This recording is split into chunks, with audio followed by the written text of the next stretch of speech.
17th entry hour arrive any faster? Hello. Welcome to my live stream. There we go. Who's this little guy?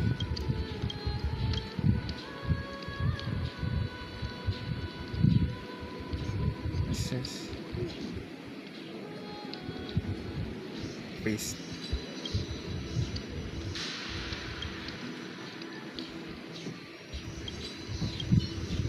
Yeah. Now let's go to some puzzles for a bit, like since yeah.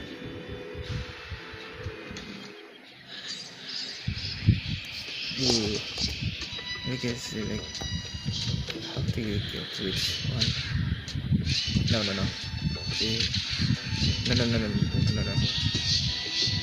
1, 2, 3, 4, 5, 6, 7. No. 1, 2, 3.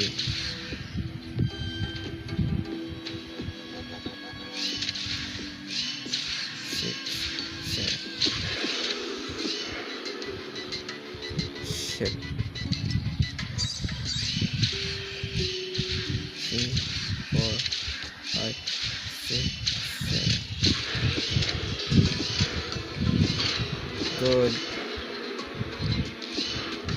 Good. There we go. That's good. Now give me Jades.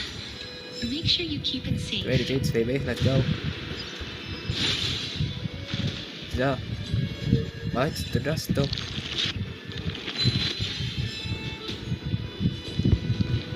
Interesting. Just so it's kind of a bit interesting. Where was it? At least see. This is. It looks like in a hallway. It looks like in a hallway, to be honest. Like really, a giant hallway.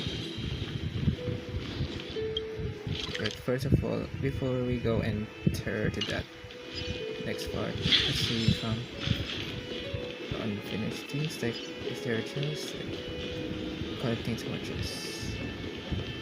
Let's see. This one.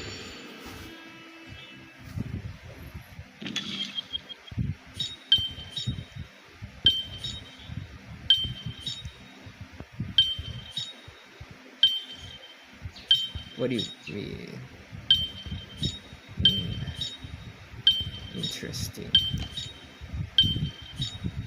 Very interesting.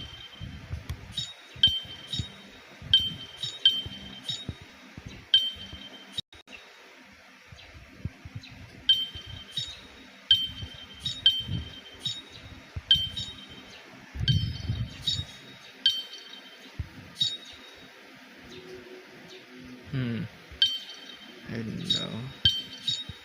Did we hear? Oh wait, I get it now. Maybe this one. There we go. Puzzles like this in books. I want to make something with it. Give me Jades. But what to make? Since only one is the full actually. Exactly, I'm only like how many PDFs do you see? Pretty PD. 1, 2, 3, 4, 5, 6, 7, 8. So 40 PD.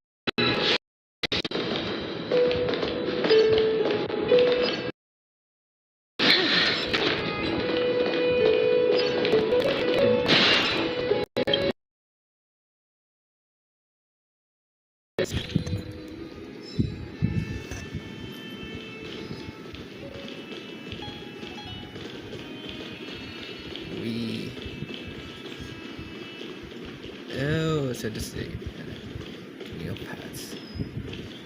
Anyway, there's nothing we can do about it except let's go to the mission, I guess. Oh, my.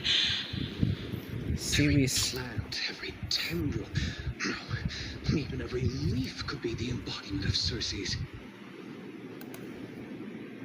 As a result, mere mortals who did not know what the Titan actually looked like chose to paint them as a giant tree instead.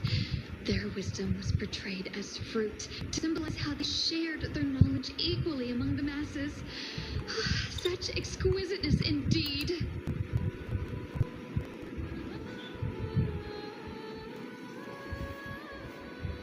This mural is quite abstract. What do you mean abstract Circe? I really can't tell whether you are praising or demeaning yourself. Now, I guess reason time has figures of speech before.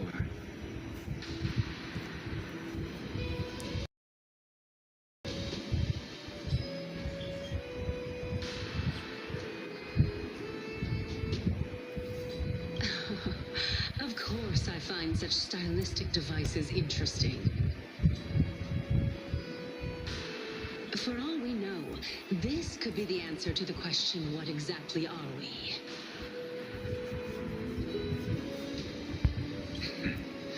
I, for one, am not willing to admit that I could look this ugly.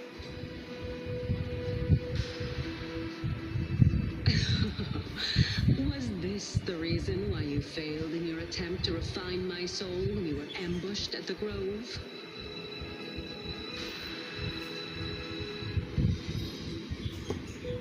Since you were aware of this, why did you save me back then? From my perspective, this point alone was enough to separate you from the average person.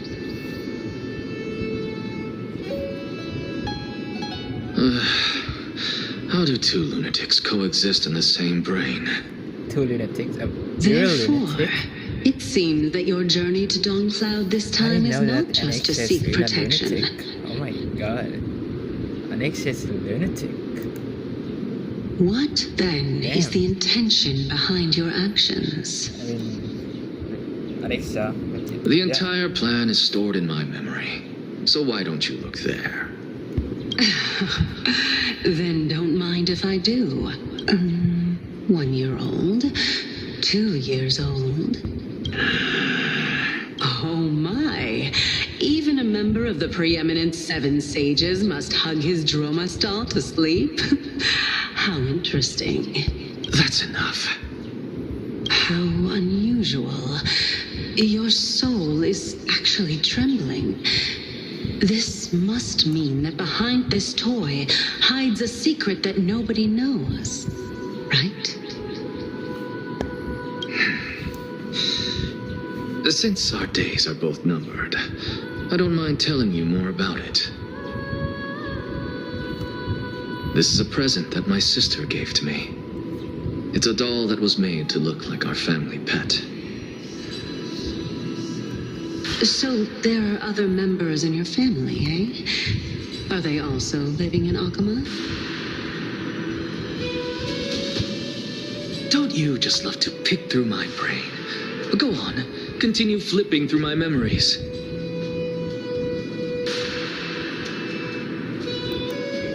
It won't take long. You'll discover the answer when you reach the memories of when I was 5. The black tide is everywhere. I can't bear to look. When I was young, I couldn't accept this outcome either. Georios, Aquila, Kefali, and you, of course. Although I prayed to every titan that I could think of for help, my efforts were ultimately futile.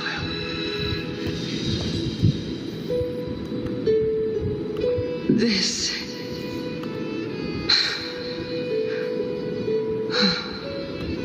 Could this be The inception of your research into alchemy? Yep. Indeed it was. Everything started from that verdant courtyard of yours. When I was pursuing my education there, I naturally also came to learn of Thelesis' theory as well.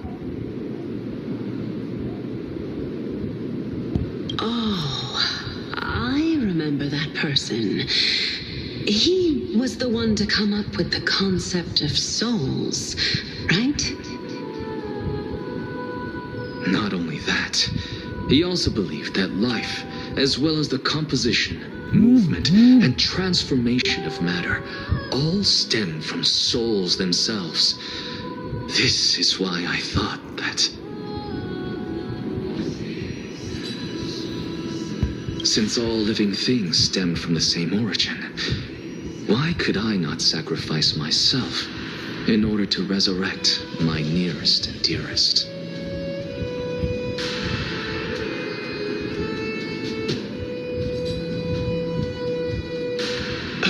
Anaxa, you... I did it, teacher! But this is absolute blasphemy. Regardless of how much freedom the Grove provides, such an act could cause you to be burned at the pyre. Your beloved, where is she now? Send her away from the Grove at once, to a place where nobody will ever be able to find her. Otherwise, the both of us will be judged by the Council of the Seven Sages. Calm down, teacher. My sister, she's still not in the mortal realm, even to this day. What do you... It was naive of me to think that I could snatch the deceased from Thanatos' grip by merely sacrificing one eye. Equivalent exchange. All I received for that price was but an opportunity to see her for one final time. Nothing more.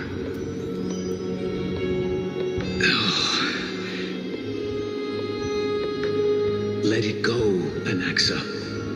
As one of my best students, I cannot watch you go down the wrong path without doing anything to stop it. Never do something taboo ever again. Don't disappoint the deceased, and never harm yourself. If you can do that, this classroom will still be yours, and you'll have a chance to live out your own life. Since I was able to see her one last time, I have no other desires. You're right, teacher. It's time for me to start a new life. I am sincerely glad for you, child. Now then, what topic would you like to study? I wish to continue Thelesis' research. Continue the research into souls, but you know that the Grove has long since understood his philosophy like the back of their hands. Even if you continue digging into this subject, your efforts will likely be futile. No, teacher.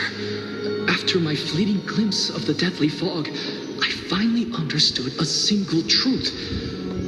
Since ancient days, our understanding of the souls is but the tip of the iceberg. I may have lost an eye, but my view of the world has become clearer than ever. I have grasped the truth with my bare hands. Watch as I turn this farcical world upside down.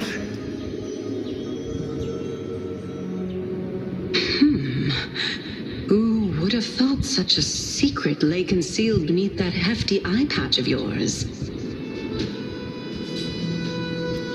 However, this story doesn't seem to be connected to your plan. In fact, I'd say that they aren't related at all. The answer lies within the tale. If even you cannot understand it, perhaps you should relinquish the divinity of reason to me. After all, it'd be a waste for you to hold on to it. My story ends here. Now it's time for you to tell me your secret. After all, this is what equivalent exchange means, correct?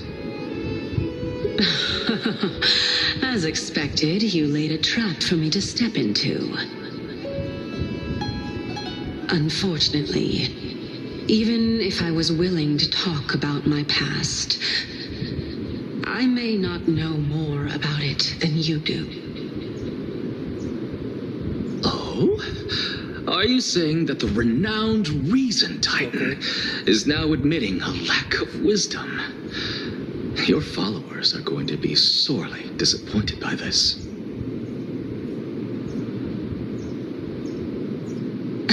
Child of humanity, remember this. Being cognizant of one's ignorance is the greatest wisdom of all.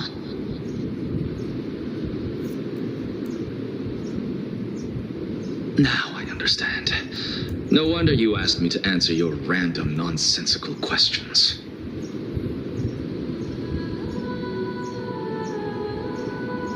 Not only that, you're the only one who can shed light on my query. As the saying goes, onlookers see most clearly.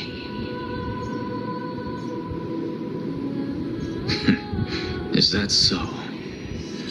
Lord Anaxa. Hmm? I saw you muttering to yourself and was wondering whether you were caught in a delirium of reflective thought. I'm sorry to interrupt you, but time is of the essence.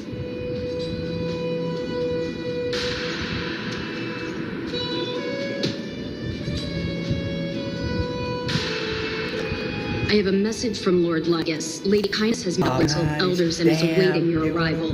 So please depart forthwith.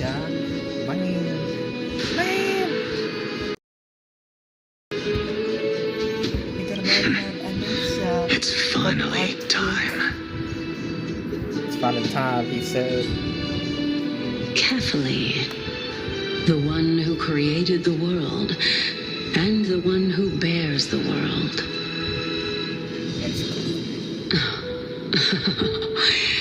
If you truly have not met your end, how will you answer the challenges of those who defy you? That's cookery. Sounds like culinary. I didn't expect you to agree to Lady Kindness's invitation. What a wonderful turn of events. Isn't that the dromas draped in finery? Avoid his gaze. I don't acquaint myself with blasphemers. Don't.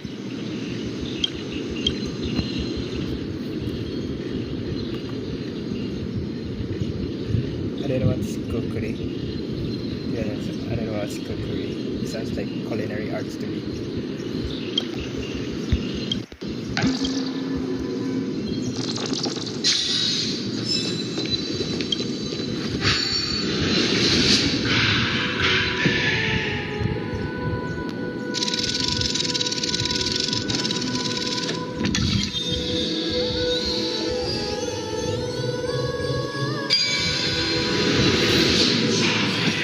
A student of Empedocles? I hear that his views run counter to the Venerationists. Yes. This is what being a scholar is about. A collision of ideas only occurs when there are differences in beliefs, and it is such collisions that lead to progress.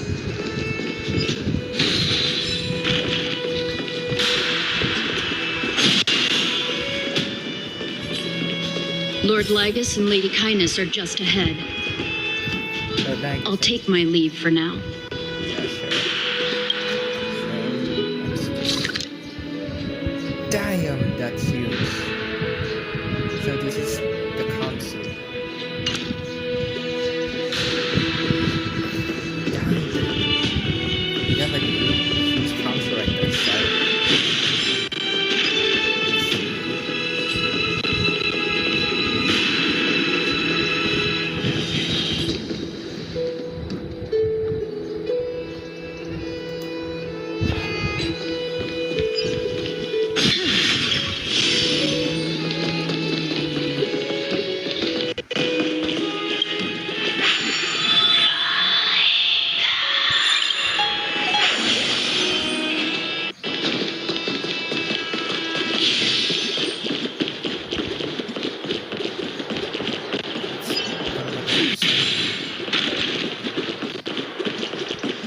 just... I want to make something with it. But what to make?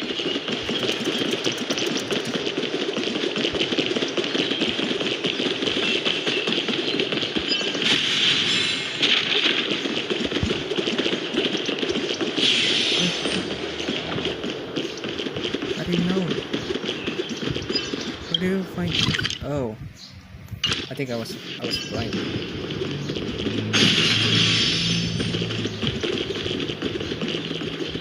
There's the puzzle.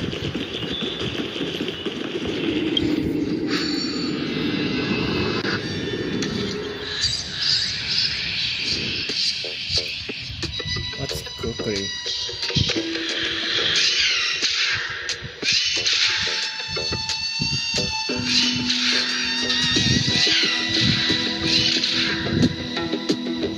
It sounds like cooking food.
I'm a smart man. Where is it again?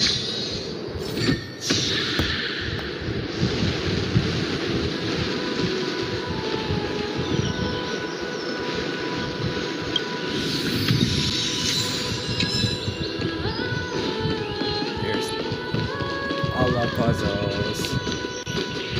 I love getting more tricks.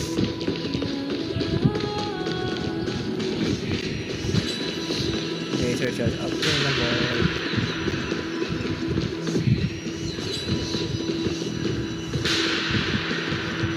Welcome to the Demigod Council. Lord Anaxagoras, I've heard so much about you. Head of the Neusporists of the Grove of Epiphany, notorious blasphemer, a Chrysos heir who bears Circe's core flame, a survivor of the Grove calamity.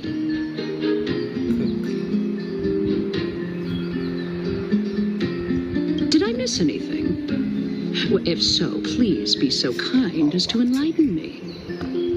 Since Lady Kindness is already well acquainted with me, I won't waste any effort introducing myself again.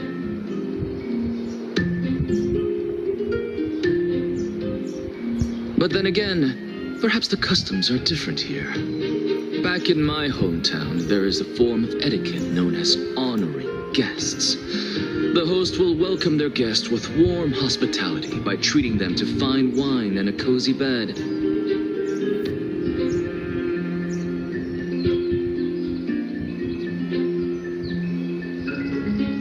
And yet, ever since I arrived, I have not been welcomed with warm courtesy or ceremonial gifts.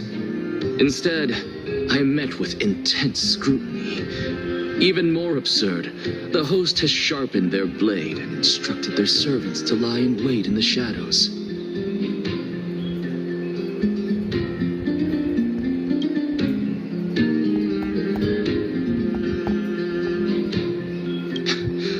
Perhaps you intend to cut open my heart, retrieve the core flame, and then hold a grand feast for all of the guests.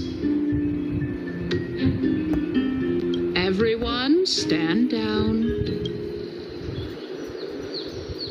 Thank you for understanding. I am but a feeble scholar who is not used to the stench of avarice and blood.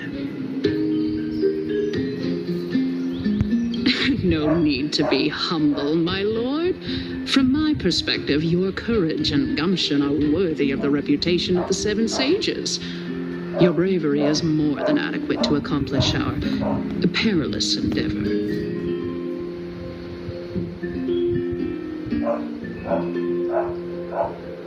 So, you wish to start a war? Well, since the Chrysos heirs are calling for war, we will respond in kind. Conflict is inevitable. Since Aglaya endeavors to suppress the virtuous commoners with blood of gold, we will not hesitate to display the rights and mettle the citizens of Akama are so entitled to. As to your question of whether peace is still a viable option, well, to that I can only say this. Everything hinges on the next citizens' assembly and whether they have a sudden epiphany amid the clamor of the masses.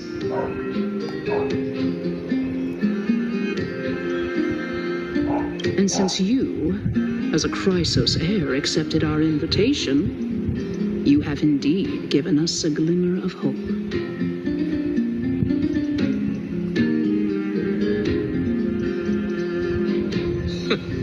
What brazen arrogance. What you're saying right now is worlds apart from what you were saying before you retired your cleaners.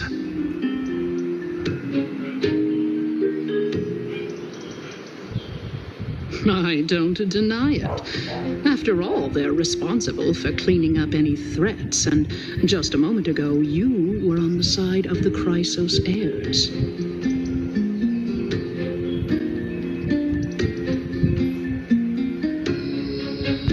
But now that you're an ally of ours, we can continue talking somewhere else. As you know, these walls have ears.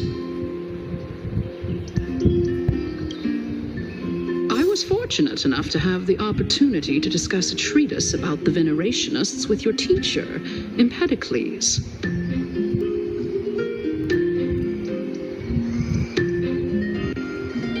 Yet, it seems you subscribe to the Nusporists instead, Lord Anaxa. I've heard that this school of thought is one with many detractors.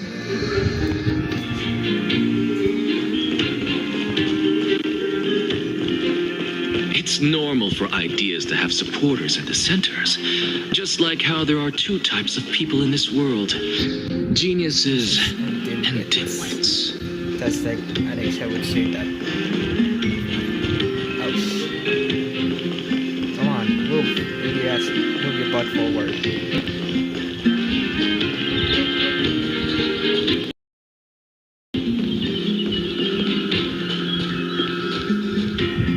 Welcome back to the hub of the Demigod Council, Lord Anaxagoras.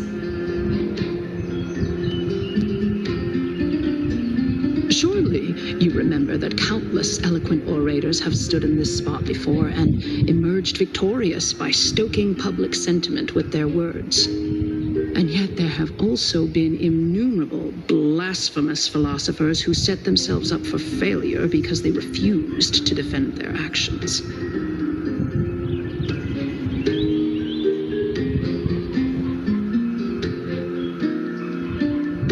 This tiny stage is the most profound embodiment of Akama in centuries. In 15 days, this site shall also become the most important, as well as the final turning point in Akama's history.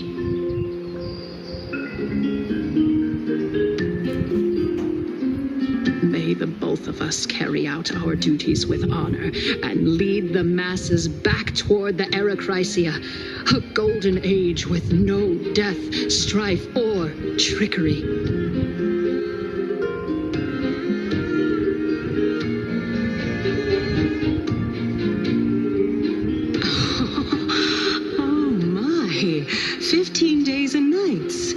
That aligns perfectly with the date of your demise. Could such a coincidence truly exist? Using death to prove myself fits my intentions perfectly. What strong conviction you have. As expected of the hero who dared to stand up to the Gold Weaver.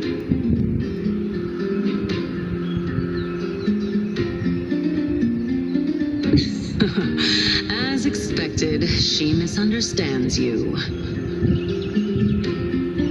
That's enough, Lady Kindness. Dispense with the niceties. I only accepted your invitation so that I can serve the commoners alongside the members of the Council of Elders. Don't test my patience with such superfluous formalities. Well, you say that now, but surely you also require my aid as well, so that you can stay alive even when being pursued by the Golden Thread? You worry too much. She won't show her hand too freely, as she still needs to garner support from the masses at the Citizens' Assembly.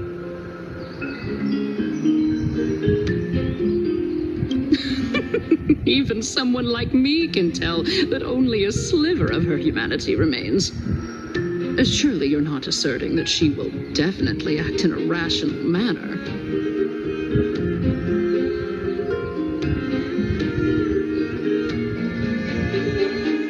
As you're no doubt aware, Aglaia covets the core flame that I possess, which makes it the bargaining chip that allows me and the rest of you to negotiate with her. However, in return, I'll need the Council of Elders to support me as much as possible. Naturally, this includes the guards as well. You're well aware how valuable Cersei's core flame will be in the era Chrysia that you are desperately pursuing. Talk is cheap, so you'd better act prudently as well. I understand. After all, this battle of wits is just a means for each party to acquire what they need. As long as your request is reasonable, the Council of Elders never shortchanges its allies. Since we're both intent on mutual cooperation, let's not mince words and just speak plainly to each other.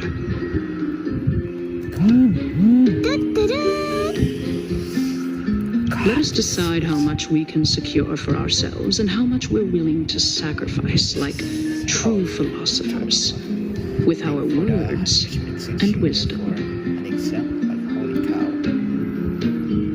Let's begin then. Continuing from the earlier topic, let us discuss our common enemy, Aglaia.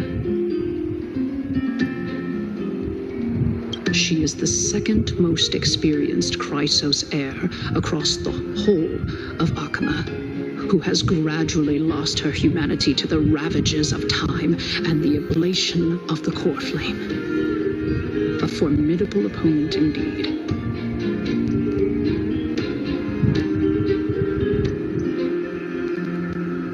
Admittedly, there is ample reason for her to take your life. Yet your previous reasoning is quite sound. As a seasoned political animal, it's unclear whether she will actually cross that irreversible boundary. Moreover, she still needs you alive so that the Titan's trial can be completed.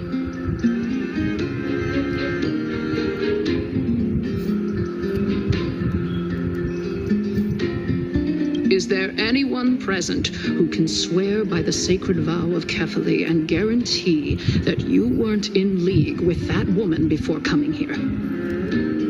Are you just trying to pull the wool over our eyes and aid her in her savagery? I believe you're aware of Castorus the Executioner. Long before I returned to Akama, Aglaia had already dispatched her to monitor me. If I weren't able to reach this place in time, I would have been forced to meet Thanatos first.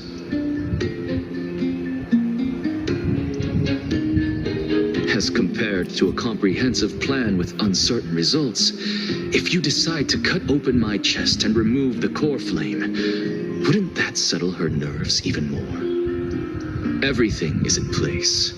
She just needs the right timing.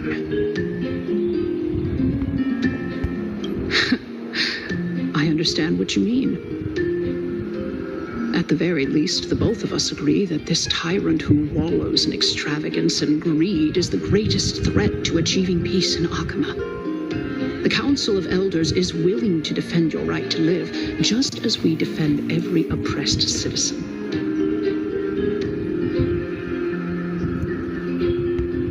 However, I regret to say that sentiments in favor of the Chrysos heirs and Aglaya are only growing in magnitude. The peace that we are aspiring toward, as well as everything that we hold dear, will be destroyed completely.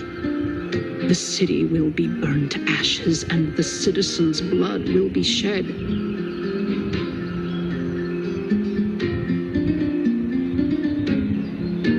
Tell me, what are you willing to do for our esteemed citizens so that they can vanquish the enemies of our fine city?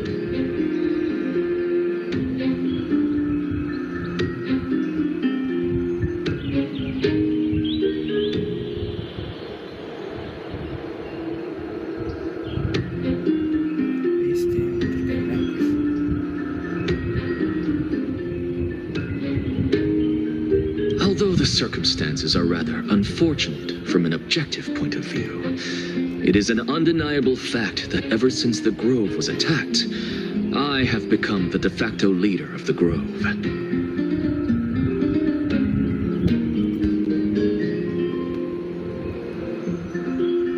The Council of Elders needs more backing if it wishes to topple Aglaya, and it's evident that the Academy wields considerable influence.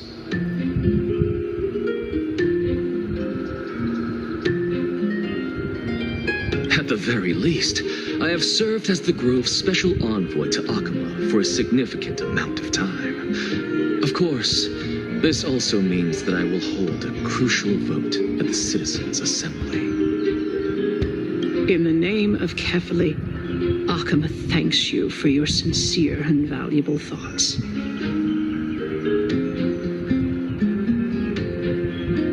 At this stage, it's clear that you and I understand the benefits to be won from this discussion. Let me put it plainly.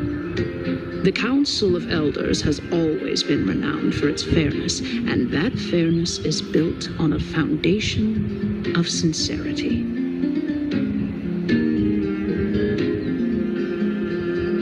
The Council of Elders has vowed to all citizens of Akaba that it will always remain loyal to them. As for you, my lord, how will you guarantee that you will be able to live up to such earnestness and will not betray Akama's indomitable citizens when the opportunity presents itself?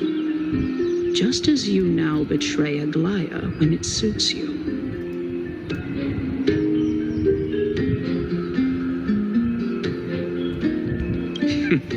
Surely you jest.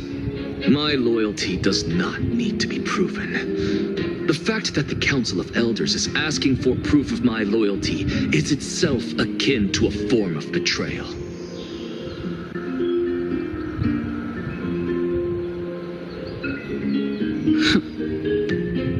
I am incredibly honored to have witnessed the both of you bury the hatchet in a civilized manner. However, I am afraid that I must interrupt for a brief moment.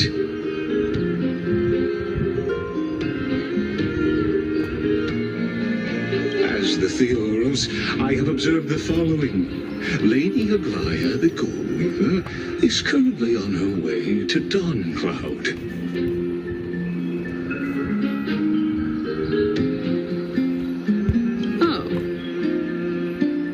I do believe that we might have a slight overabundance of guests today. Feeling dissatisfied, Lady Kindness? Despite the Council of Elders' lofty residence on Dawncloud, it must still tolerate the whims of the Chrysos heirs.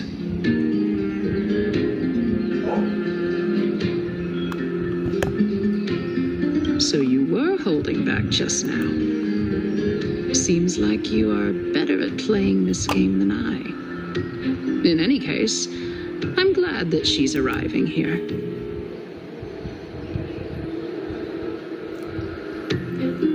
So tell me, Anaxagoras, now that you're an ally of mine, if Aglaya were to demand that I hand you over, what should I do?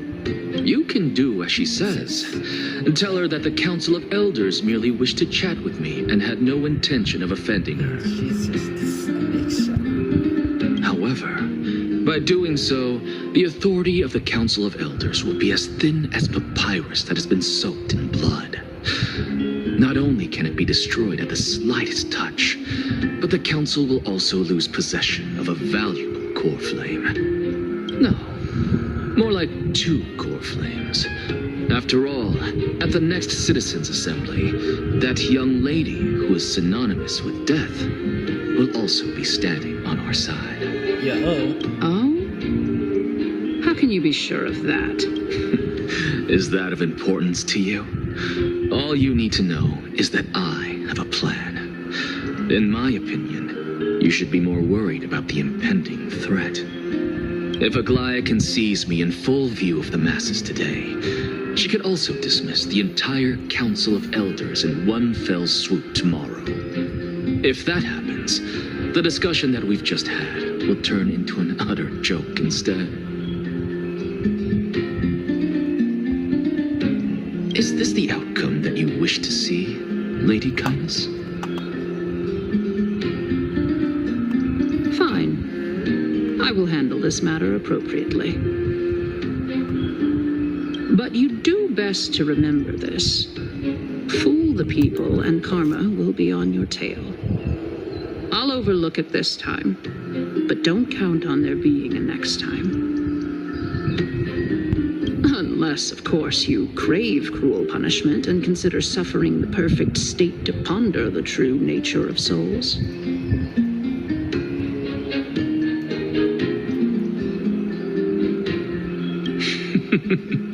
Well, what do you know? That happens to be one of my rare talents. We shall see, then.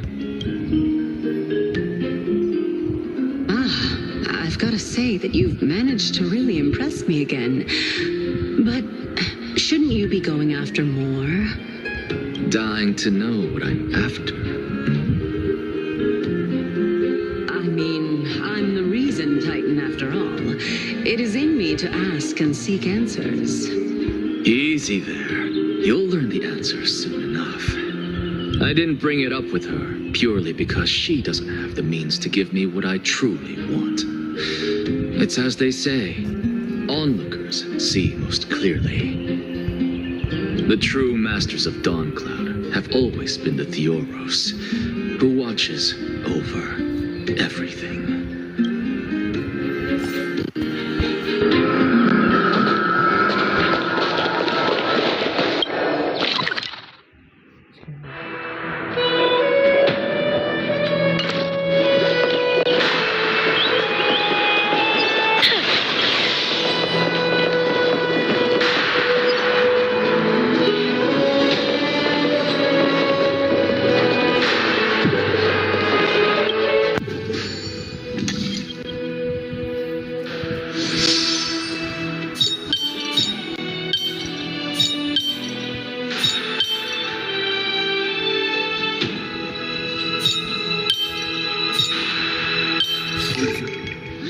Puzzles like this in books.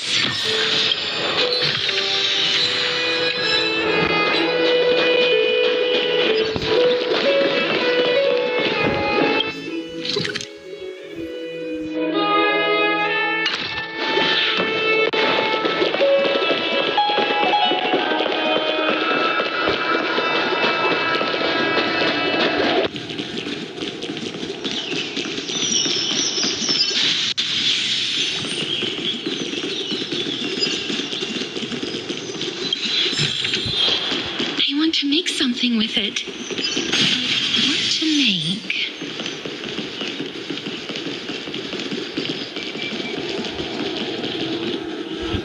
unexpected visitor.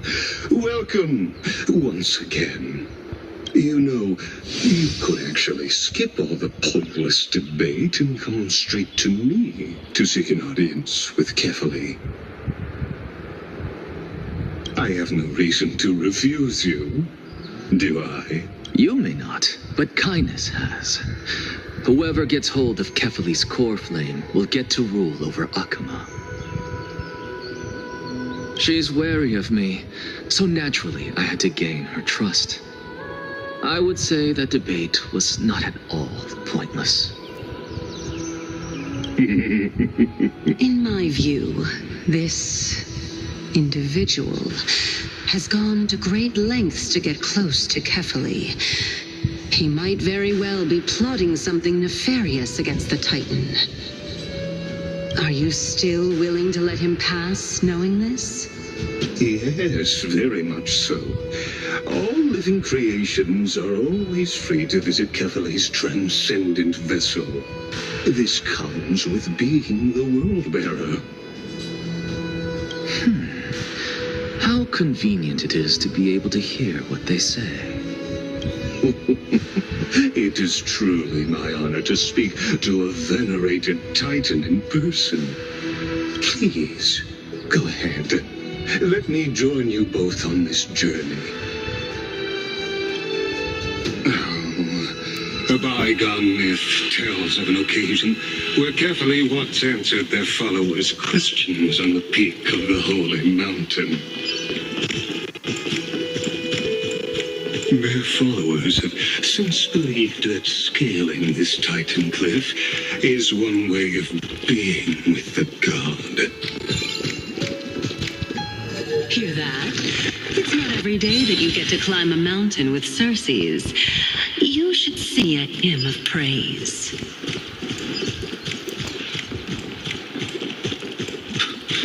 Titan hymns are beyond me.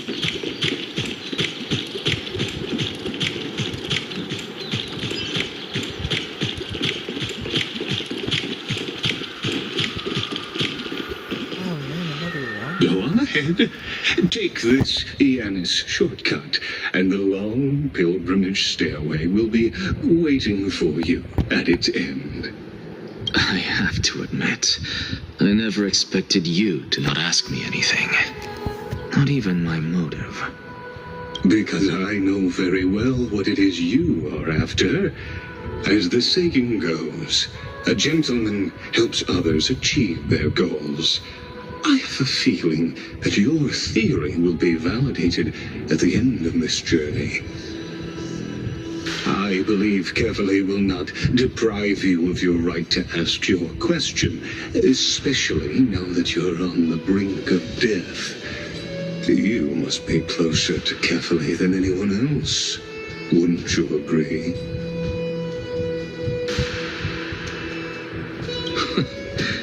I hope things go as you say, then. Putting a child of justice into a farcical world is bound to turn it upside down. It is my hope that you bring a much-needed change to this world, which is on the brink of destruction.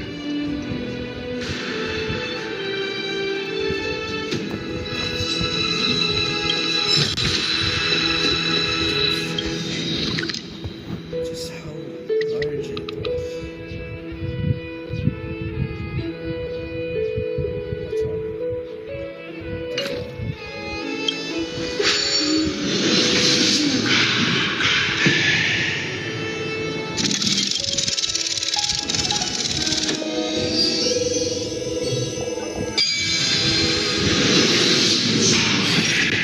Honestly, this is my first time going up to Dawn Cloud's peak. What a splendid view. Isn't it about time you recognize the magnificence of us Titans? Well, I don't see how this place is different from those temples in the city. All they have are magnificent facades. And even though I've come this far, I'm still doubtful about getting useful clues from him. I must be getting ahead of myself to be expecting to hear something nice from you.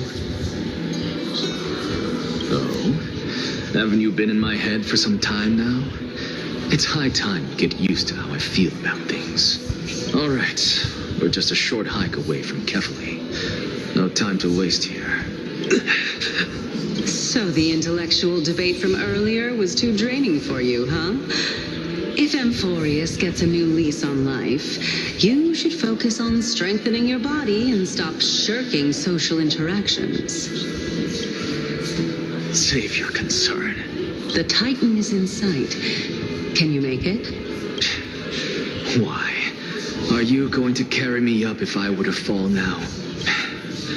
I know how far I can go, so just hold your tongue and come along. Fine then. I guess I won't say any more. I'll just wait till your soul dissipates completely to gain control over your body. Wait. Is that Cersei's? Hey, look at that. Huh? What should I be looking at? Am I hallucinating? Or do we even get to see souls when we're close to dying?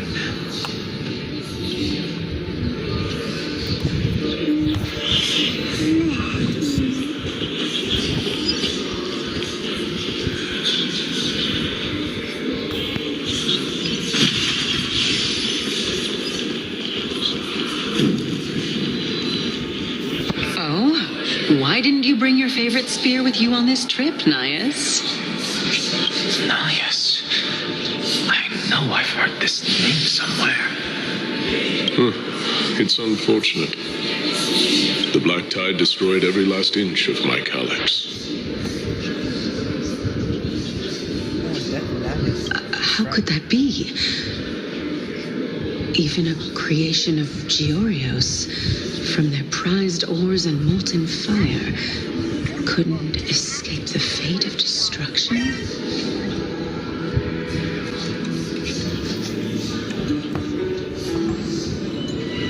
Hey, Cersei's. Do you know a certain Nias? Nias? No, not that I remember. How did you even think up such a strange name? I just saw him. Nias. A warrior-like figure who was just chatting with you here. No, I have no such memory. Could you be hallucinating?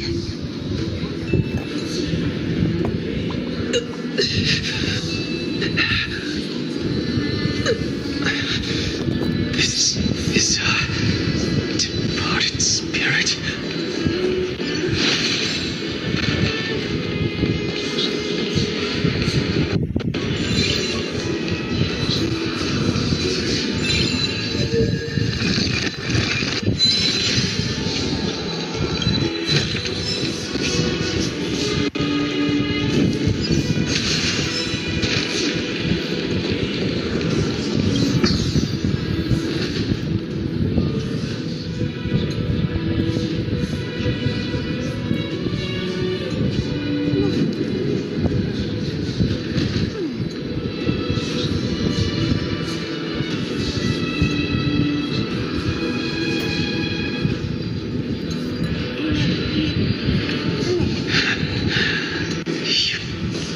Enough about me. Did Kals ever reply to you? Well, regrettably. Seems like the price of becoming a demigod is a lot heftier than we thought. Kals. Demigod. I've never heard of this person. Which Titan's authority did he inherit? Look on the bright side, Nias. Since we've come all this way, I doubt he'd snub his old friends, would he?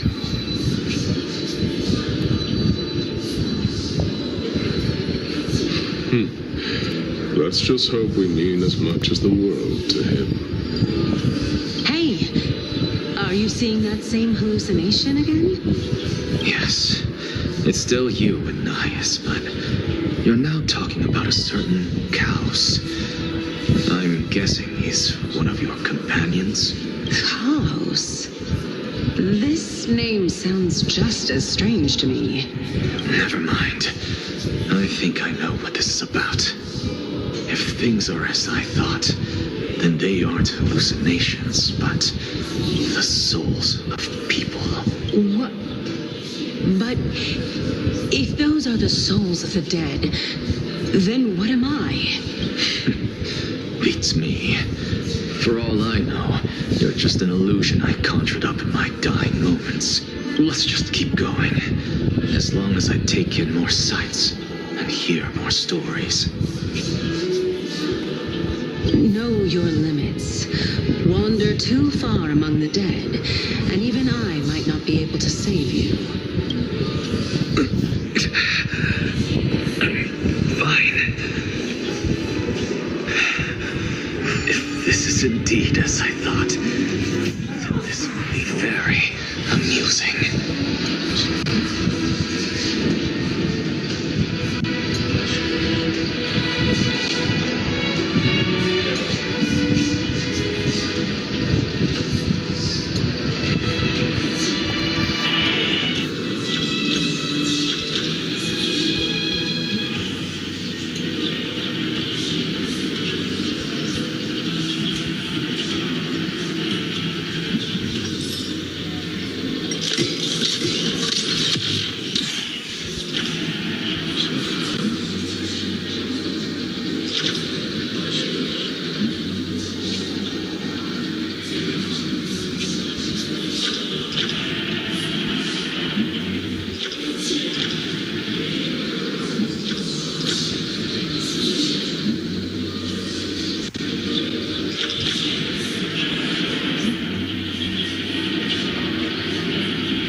There we go.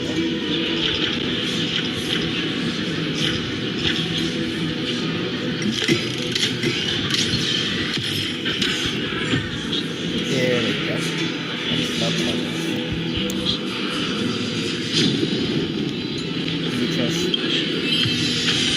Let's take a picture.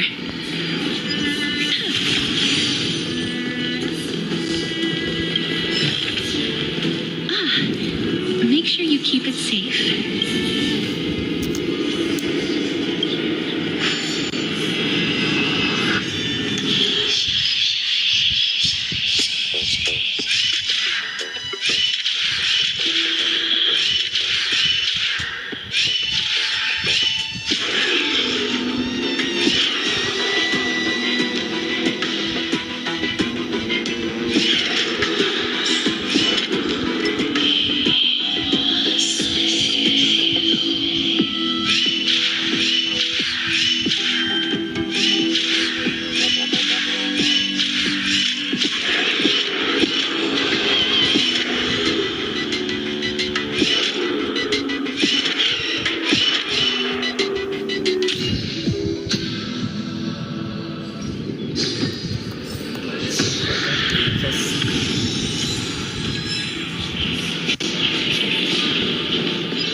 Can you keep going? Of course. I'm just... If I knew we had to climb a mountain, I wouldn't have come along with you. I guess this also counts as one aspect of the world-bearing burden. If Amphorius does have a next life, you may want to get your body in shape.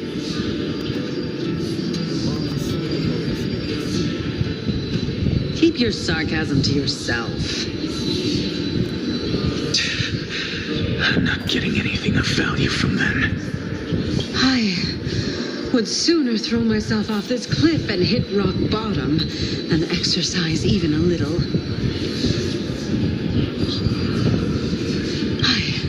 I am Calypso of the eminent Seven Sages, after all. Training would make me no different from those Helcalithist barbarians. Calypso. She's one of the Seven Sages. A member of the Grove? No, she can't be. I would know her name if she really were one of the Seven Sages. Hey, Circes. Does the name Calypso ring a bell? Circes? Daggone. Doesn't matter. I can do this myself. Looks like I'm nearly there now. The land of the dead. Oh, beautiful old world. Where are you now? Oh, legendary era Chrysia, return to the mortal realm. Splendid gods once walked the paths we walk. Alas, all that's left of that warmth is a hazy mirage. Why are you chanting that too?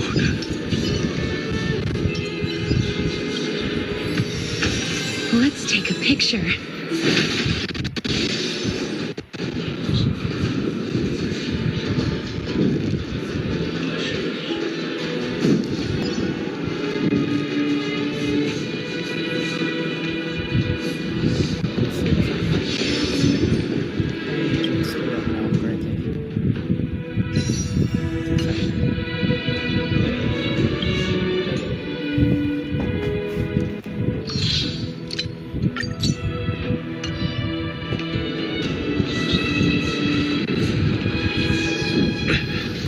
We're here.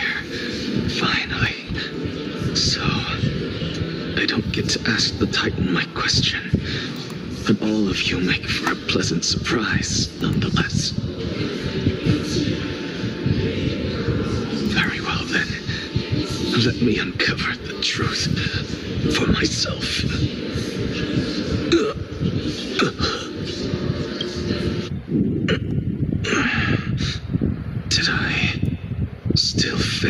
make it in time. So, I'm back here again. This is... I can hear it. I hear it from the depths of the tides, behind the closed doors of the void world. A voice ready to tell me something. This time, the voice is a lot clearer than before. Since we've come this far, let's just wait.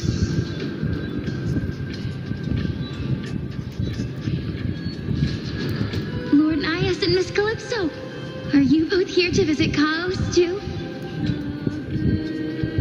Yes, and we've been waiting for quite some time now. Regrettably, he hasn't answered us. The worst case scenario is that he's already been overwhelmed and crushed by the world-bearing burden. You're overthinking, Lord Nias. I can still sense Chaos' soul in the area. And besides, we both know Chaos' nature. A deliverer like him wouldn't fall so readily, much less give up on all that he holds dear. Isn't that so?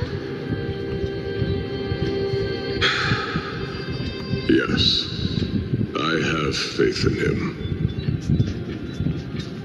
That reminds me. Why are you making this trip alone, Polixia? Oh, my sister needs more time to make sure the flowers are fine.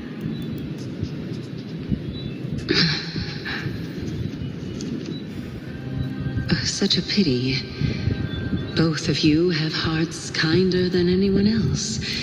Yet you are born only to take over Thanatos' divinity. Everything that I see and hear this time has left me shaken to the core. What may seem like a mundane conversation is in truth a once-in-a-lifetime exchange that has revealed the ultimate answer to Circe's question. The conjecture has taken shape and must now be solidified into a theorem. Next, I only need to seek verification from Kefali. By doing so, I can answer Circe's question and reclaim my body. But no, I will not do that. That isn't important. Because another one of my conjectures, one that I have always dreamed of proving, has been proved right this very instant. Fusing a mortal soul with that of a Titan to replace said Titan is not a ludicrous idea after all.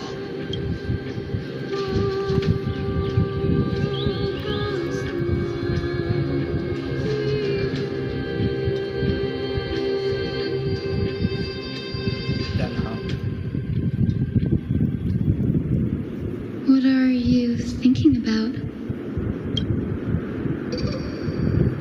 Is that so? You don't look the slightest bit amazed, though. Plus, you seem to be strangely familiar with the city around the Great Tree.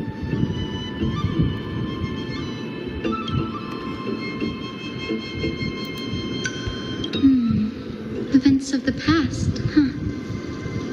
I was also a child when I looked up at Circe's. Their leaves and branches reflected the sparkling stars, and their trunk was like a pillar that supported the sky and ground.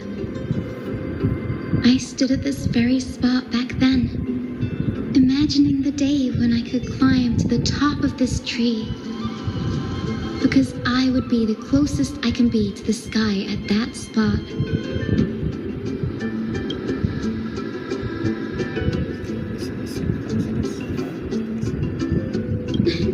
Don't read too much into it. I mean, can mortals even hope to reach Aquilah's realm? They're a strict and draconian god. Nothing like Circe's. Reason is willing to share what is theirs with others, but Sky only expects people to revere them. get what I'm saying, right, Denny? After all, the Titan that imprisoned you and Grey here in Amphorius is none other than Aquila themselves.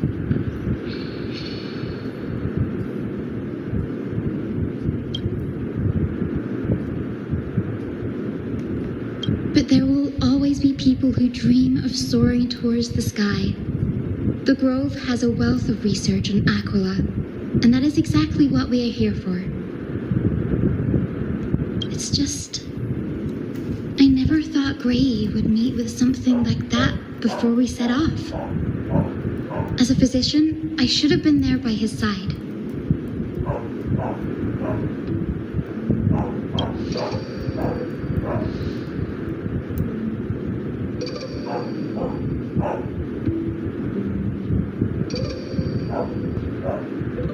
Yeah, there's no rest for the weary, huh? Yeah. In any case, what we're looking for could be anywhere in this enormous grove. Let's split up to cover more ground. Danny, with your skills, I'm sure those monsters born of the Black Tide will pose no threat to you anyway.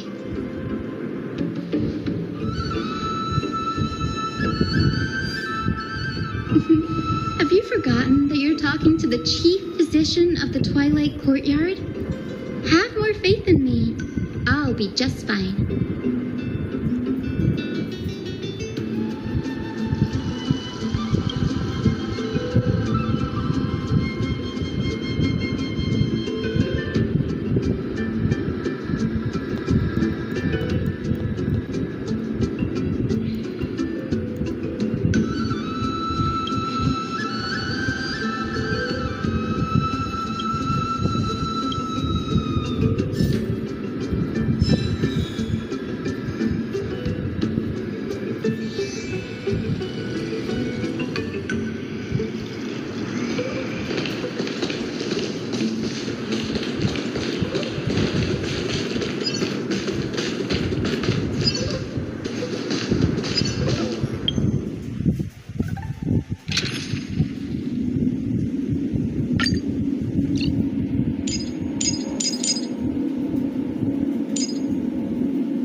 Trouble than I could have asked for.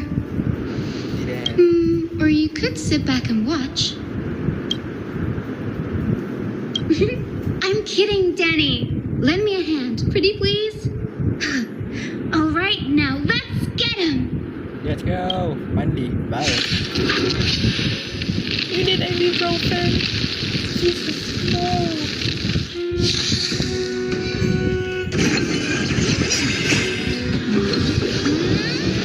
Bam.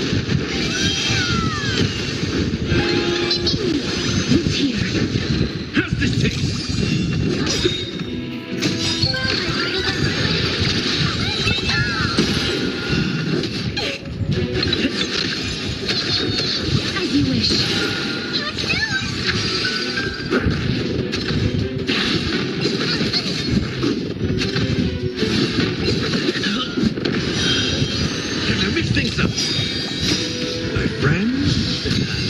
Indulge yourself! Embrace a new life.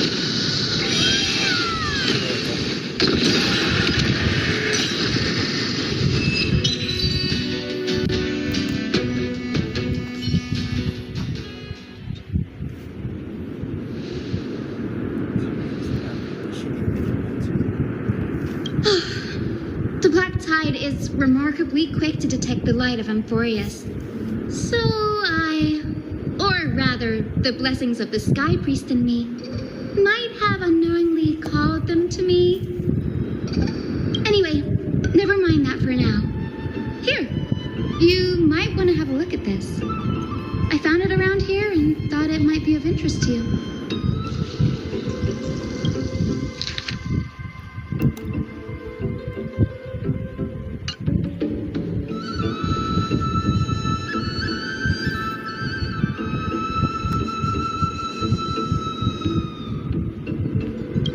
This is new.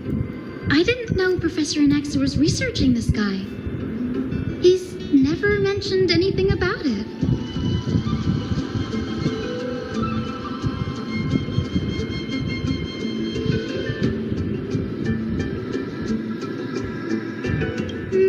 Might is an understatement.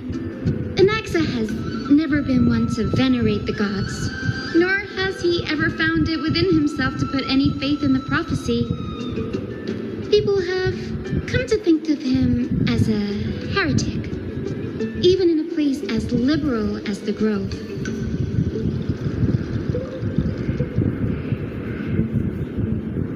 Yet, it is also this very blasphemer that Circe's favors. Fate sure works in mysterious ways.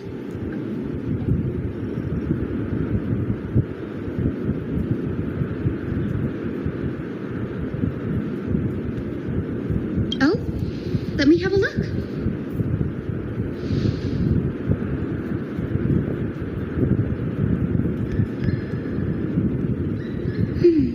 By the looks of them, these scrolls are records of two conversations that took place in the same setting, one after the other.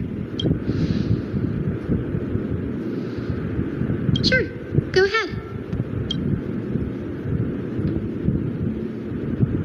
Anaxa often says that every failure brings us one step closer to the truth. Perhaps, to him, the crash of the sky ship carries a different interpretation. The firmament is not impenetrable.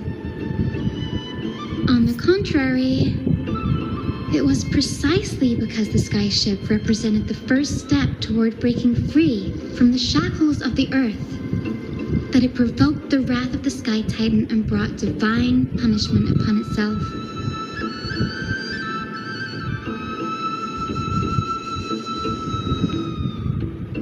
It's a shame that the majority of the Grove's research on Aquila was headed by the Venerationists, with sacrificial rituals making up a predominant part of their findings. Discourse about more esoteric subject matters in relation to Aquila dwindled even further after the skyship incident. So much so that even the scroll is completely new to me.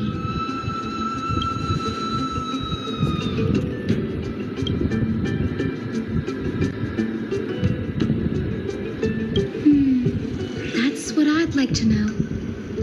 What are these experiments he's involved in? Even I, the assistant lecturer, know next to nothing about them.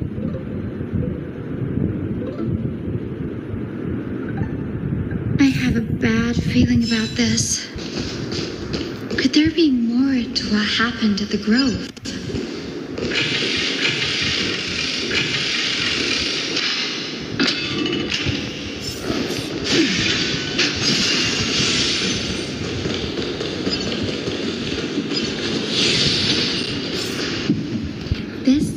The Library of Philia, a place where the Grove stores its collection of tomes. Other than books written by the 7 schools, you can also find philosophical texts, ballads, and religious writings from the outlands here. Cities that desired to learn from the Grove were apparently expected to contribute knowledge of equal value to what they saw. We've had more than our fair share of hilarious episodes over the years. For instance, it's said that the Erythrocheramists once borrowed a manuscript from a certain author, but ended up returning a copy instead of the original. What's more, the original manuscript was supposedly then hidden here.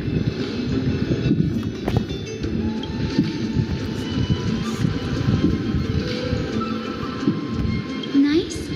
No need to hold yourself back, Danny. You can just tell it like it is. Their behavior was no different from bandits.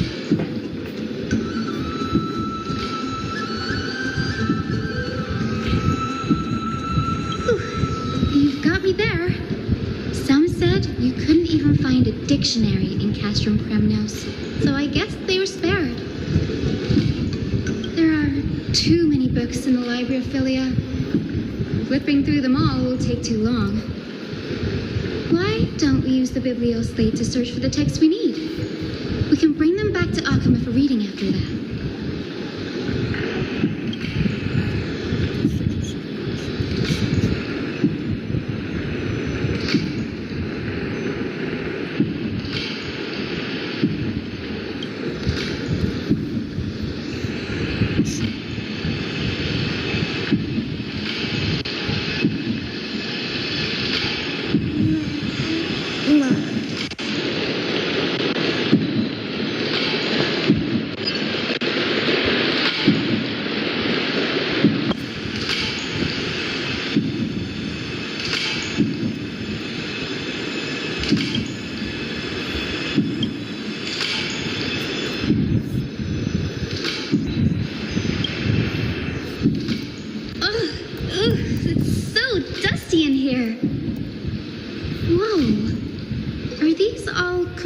About him. I can already see what they must have written.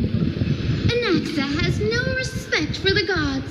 His very existence undermines order in our society. They're probably all things like that.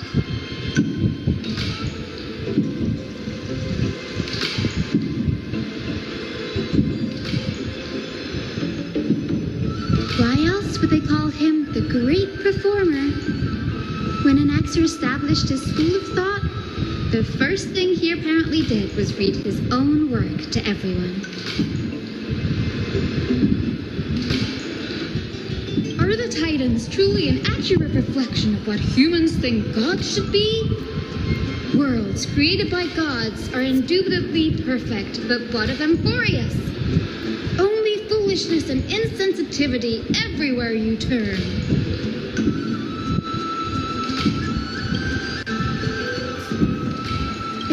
Him straight to the seat of judgment before he could finish.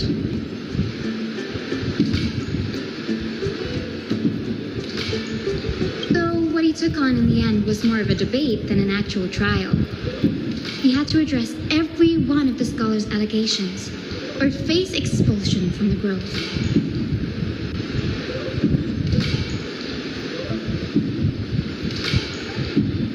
The first allegation was... Do you agree that since the Titans created the heavens and earth, so the mountains, rivers, and seas must likewise be their creations?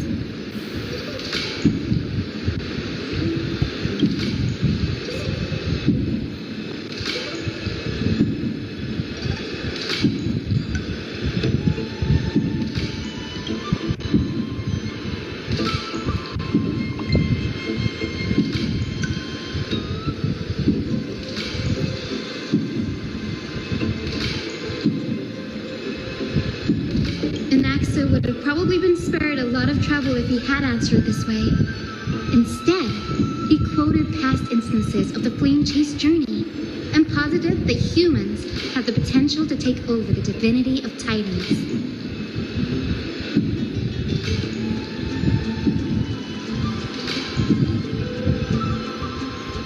Needless to say, his critics didn't take kindly to his answer, So they followed up with a second allegation. You claim to be studying souls, yet you are, in fact, defiling them and committing acts condemned by the gods. Do you admit it?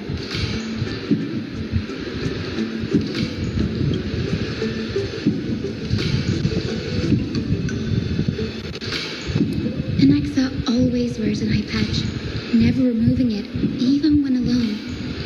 Some say he used one of his eyes as an alchemical ingredient. Every being in the world owes their safekeeping to Kifili, and this is even more so for the Chrysos heirs who have divine blood coursing through them. If he has really done something of that nature, then it'd indeed be sacrilegious. Thankfully, they had no way to prove it, so it amounted to nothing more than an allegation in the end.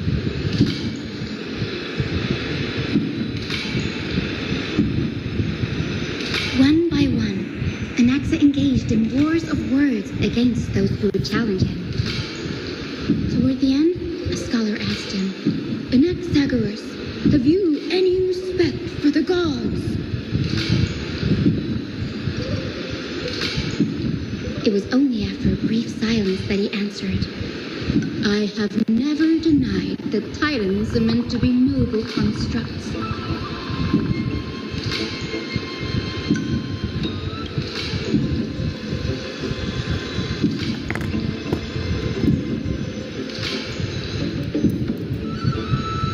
Yes, I'm not sure how that controversy was eventually resolved, but what's for certain at least is that Anaxa was allowed to stay in the grove where he continued his research, despite being regarded as a heretic.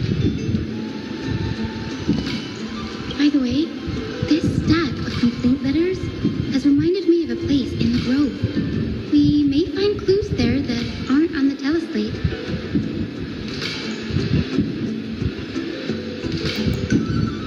I'm talking about Anaxa's alchemy lab, hidden between the cornerstones.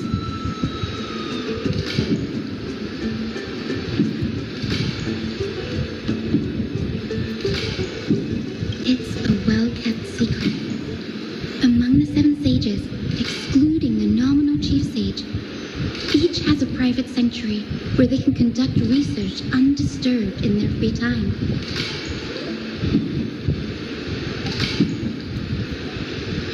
Even the administrators of the Library of Philia are restricted from accessing those places and documenting the sage's research. But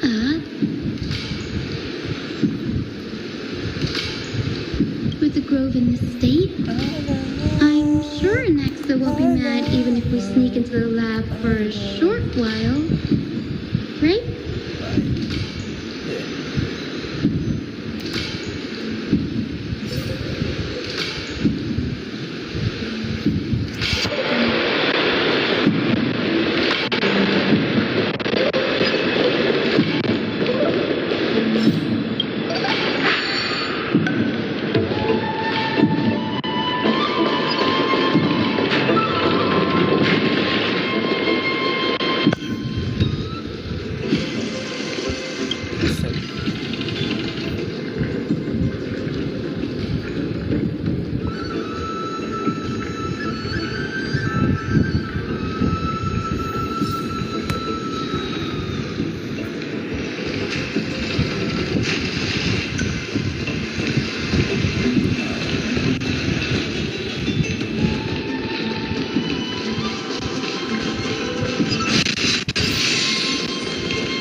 Everything.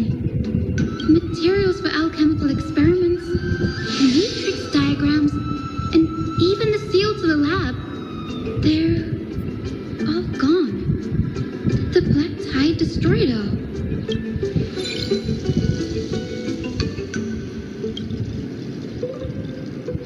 No, not even close.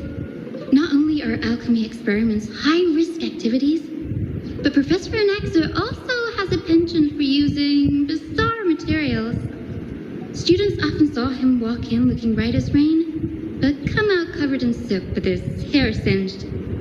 Naturally, no one dared to come near this place. Huh? That bookshelf over there seems to be the only thing still intact.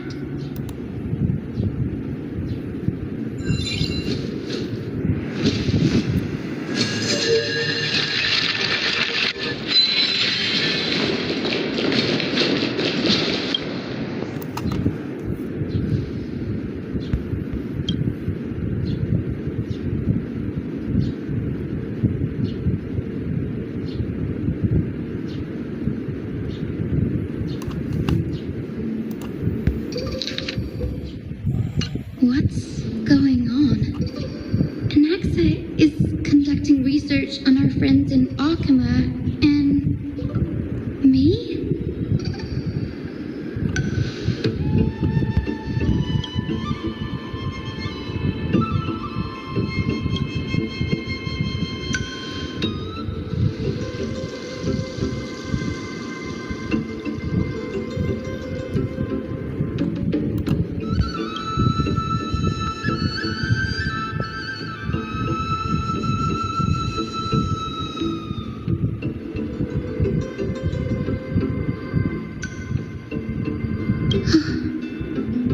Danny, look at this. I have a bad feeling about this.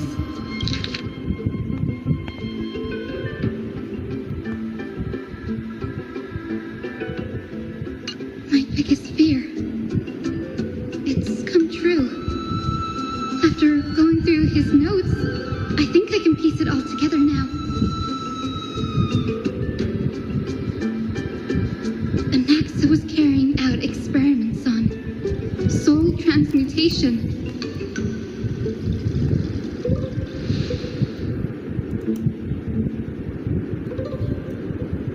Yes, this is what he was secretly conducting research on. Something he had to keep hidden from others. Compared to his public speeches, this is the real blasphemy.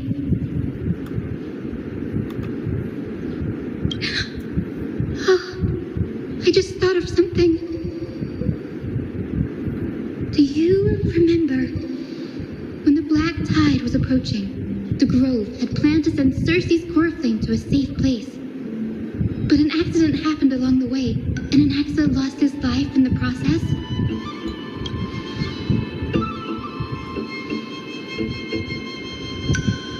That's right. But what if Professor Anaxa's fusion with the core flame of reason wasn't an accident? Put yourself in his shoes. Knowing that the black tide was closing in and your time was running out, what would you have done? Exactly. When the black tide came, the true reason Anaxa headed to the luminary throne was to transmute and fuse himself with the Titan's core flame. No. Judging from how he reacted after the event, the results came as a surprise. Maybe he failed to consider the possibility that Cersei's would make a similar decision. The manuscripts detailing all the alchemical formulae have been taken away.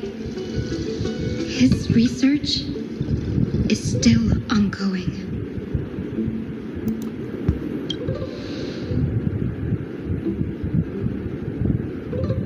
Like what? There's only one Titan left in the world now. No. No way.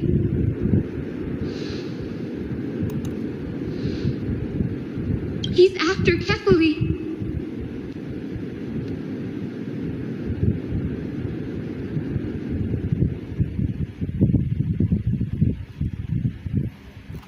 Sir, this sky above us, it's not real, is it? Of course not. This is just an image from a projection device used for educational purposes. A simple trick. The day-night cycle has been lost to this world. So that students like you may still learn about the night sky, astronomers have harnessed the Titan's miraculous power to manipulate the light, projecting the nights of the past here for you. Much like how the sky above the holy city is also illuminated by Kefali's dawn device. So, the skies of Akama are fake too. You mustn't conclude that, Inoxa. You should know that only a child would expose a trick and be proud of it. Often people know more than they let on. They simply choose to feign ignorance because they have no other choice. Then they're just deluding themselves. People believe in Kefali's tale of Genesis, accepting wholesale whatever the priests preach. But we're different. We've already walked out of the firelit cave of ignorance. We have already realized that we live in a world where Titans make the rules. Even when we look at the sky, we're only seeing what they allow us to see, rather than gazing at this mockery of a night sky fabricated by them for the rest of my life. Why shouldn't I be the one to take control of the projection device instead? So much time has passed since you sowed the seeds of doubt in my heart, child. Many a night, I find myself penning down all my theories and wild ideas, only to burn them to ashes when I open my eyes in the day. Why? Because we'll face death by burning if word gets out?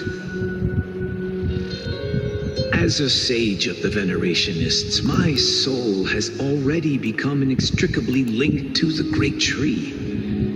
Every word I say and every move I make is certain to influence every leaf, every branch, even the tree itself. But above all else, my days are numbered.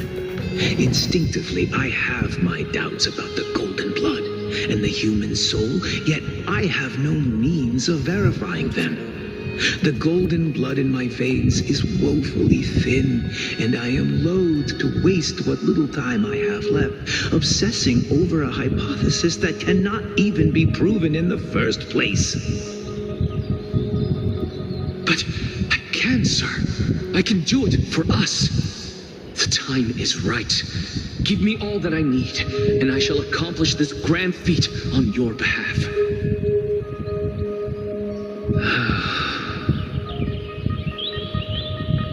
You're right. I shall do just that. In the next meeting of the sages, I will spare no efforts fighting for the rights you deserve. Go.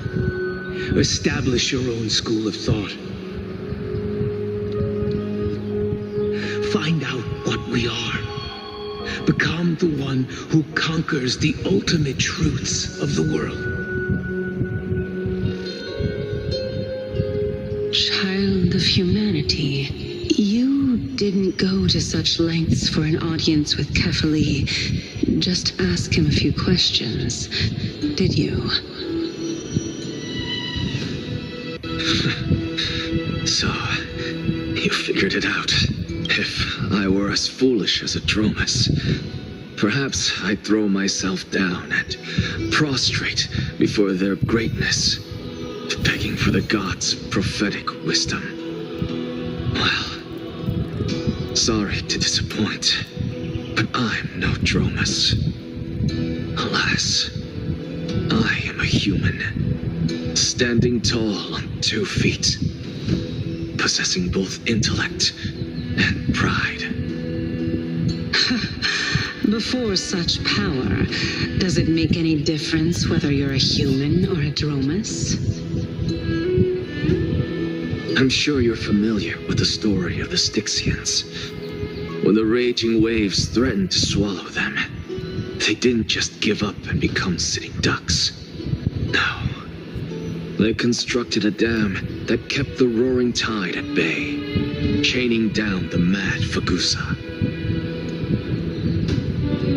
They call me a blasphemer, Xerxes. But that doesn't mean I deny the existence of gods. It's just... as I see it, Titans are simply a force that mankind has yet to find a way to tame. Oh? If power that rivals the Titans is what you crave, why not conform to the prophecy and brave the trial?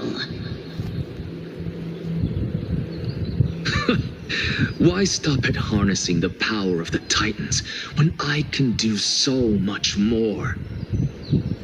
The source of life is what I wish to grasp, to understand what makes up the soul, and to learn what we really are. Thanks to you, I've had the chance to personally verify, in more ways than one, that the soul indeed ceases to exist in death. But where there is death, there is life. And where there is an end, there must also be a beginning. How then is a soul born? That was the only unknown variable left in my calculations. And by the sound of it, you have already formed a conjecture. No, I have already drawn a conclusion. In my journey unto death just now, I finally saw the answer with my own eyes. Professor Anaxa. I'm here. His life hangs by a thread. I must ask you to refrain from taking any unnecessary steps. Of course.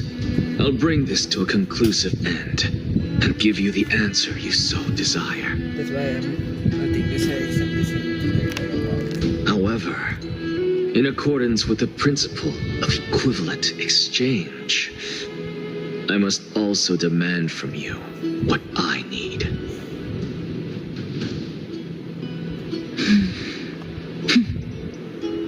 As you wish. Don't you care to know what the price might be?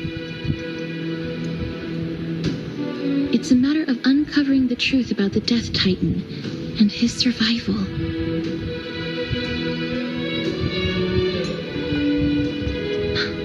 This may be the only time I can ever save someone's life. There is no need for me to think twice. I see. In that case, let the show begin. Indulge me. Am I correct to say that you intend to prove Thanatos' whereabouts and prove the nature of our existence now? Before I begin, I must confess I had been stuck in a cognitive trap all this time. As unrelated as these two propositions may seem at first glance, they are in fact logical equivalents. They are merely two different ways of telling us about what the soul is at its core. The reason I say this is, as I've mentioned earlier, the answer was hidden in my journey unto death. Anaxa, you were in the Netherrealm? Yes, I am but a living dead man now, but that's not important. What truly matters is, I overheard a conversation between heroes. That's not all. Remember how I said you were a part of that conversation too, Xerxes? And I've told you that I have no recollection of such an event. That was likely just an illusion conjured up by the mind of a dying man. Of course you would remember, because that wasn't you. That was Calypso, one of the 7 sages of the Grove. Calypso? That's the name I made up on a whim when speaking to this girl.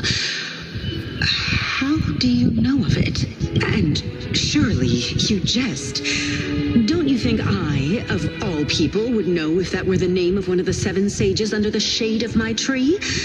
Don't you claim to know the grove's past like the back of your hand? It seems you've lost even the memories seared into your soul. Use your head, Circes. Since all of this took place in the realm of the dead, it stands to reason their likenesses are of souls from the past. The living cannot step foot into that world. So who could they be? Think about Calypso.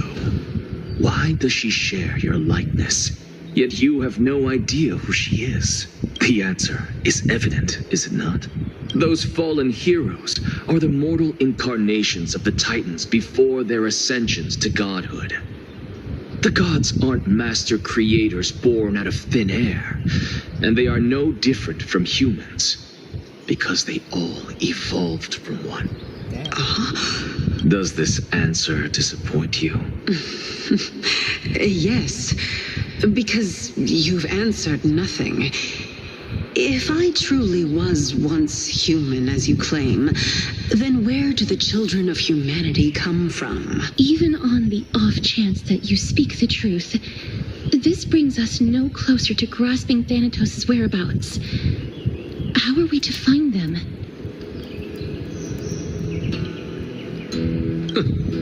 I knew you would say that, but it matters not. I know what I'm doing.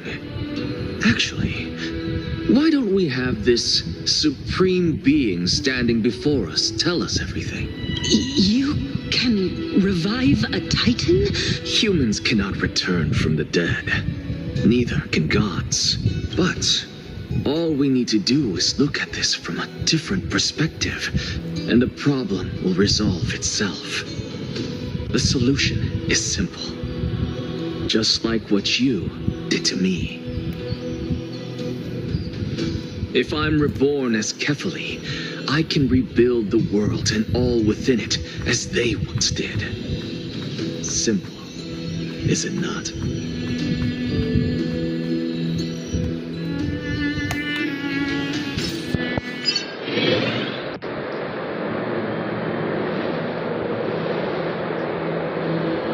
I have news from Hyacinth and Danheng. Anaxa might be trying to do something with Kefali's divine body. Kefali? But what could Anaxa want? Is the Council of Elders going to sit around and let such a sacrilegious act unfold?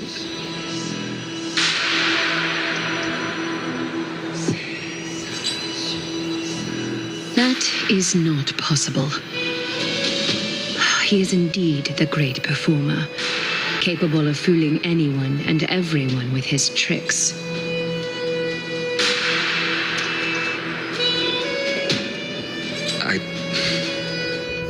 I'm sorry.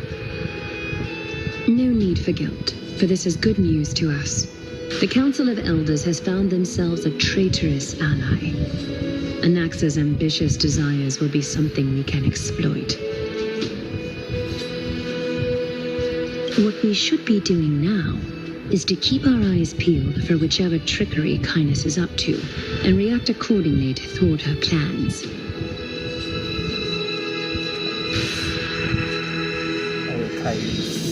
So annoying.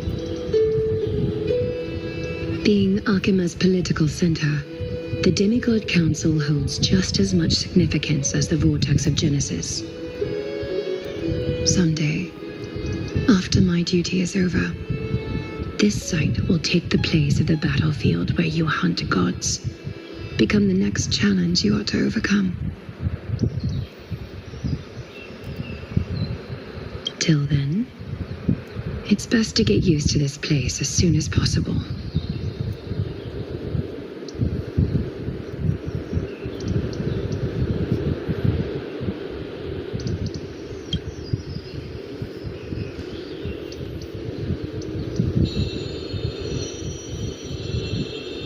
Preposterous! The Christos heirs only have their standing because of the Council of Elders. How dare they trample over it?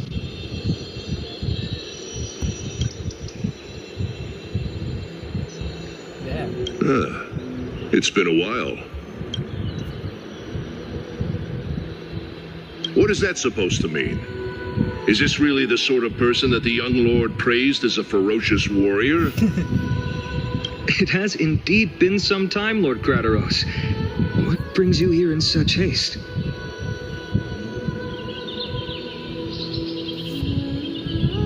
Shh, keep it down. Be more vigilant.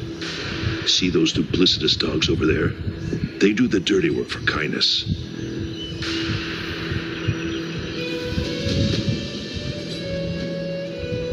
I've already ordered my people to hold them back, but we should still lay low.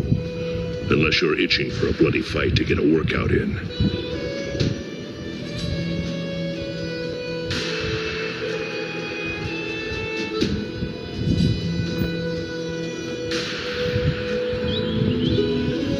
My bad. So, did something happen? Did you hear thunderclaps last night?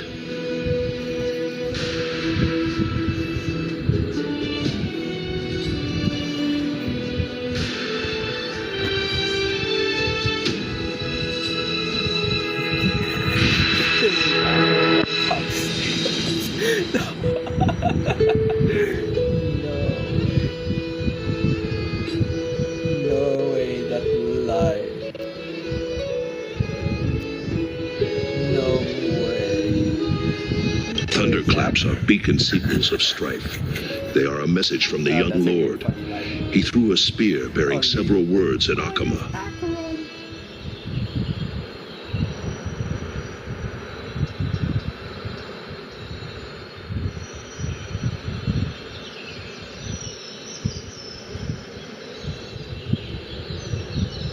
Watch out. The Flame Reaver is back. I guessed as much. We didn't actually kill them back at the Kremnos Arena.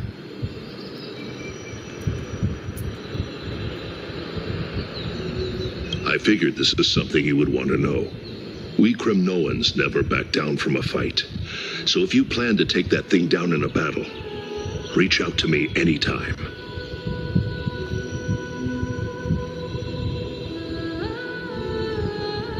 You have my gratitude. I will let Aglaya know about this right away.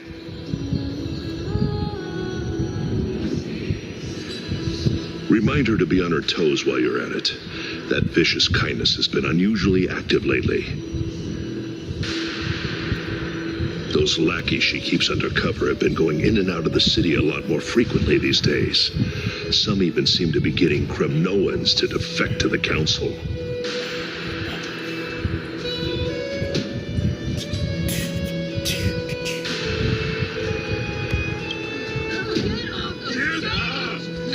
That's... Looks like you can see it for yourself. We should get back. Thank you for the intel, Lord Crateros. What's going on? Finally. So we're at the back of the main POV. Madam Studios.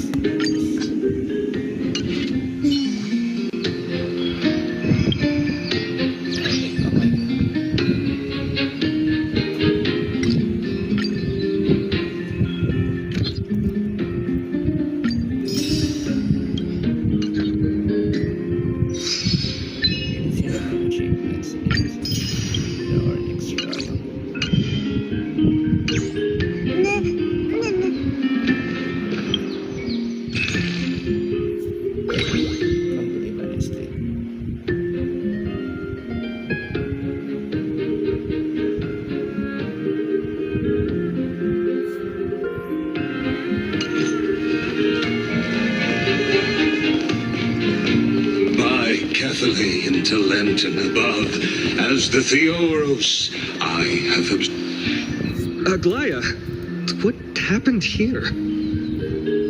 I know about the poisonous fangs of that king snake through the golden threads. In the past, I would be confident about keeping her in check, but I admit I am now unable to do so.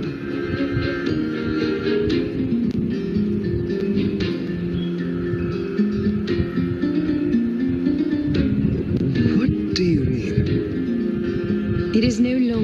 eloquence or arguments. I have been a demigod for far too long that I hardly have any humanity left.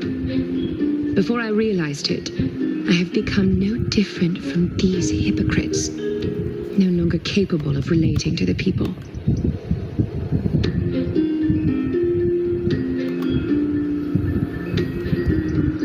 This has come a lot sooner than I expected. But perhaps it is time.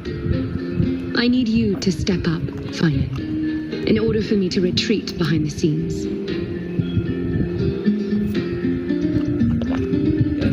Yes, this is my duty, but... It is far easier for the Council of Elders to fool many than just fool one person. Their so-called more support is no more than a ruse to distribute power using words instead of lances. There is no glory in winning this debate, but that makes having respect for humans so much more priceless. Finan, you are a Chrysos heir without flaw, capable of relating deeply with humans. I appreciate what you've taught me, Aglaya. I hope we'll live up to your expectations and win this debate. Yeah.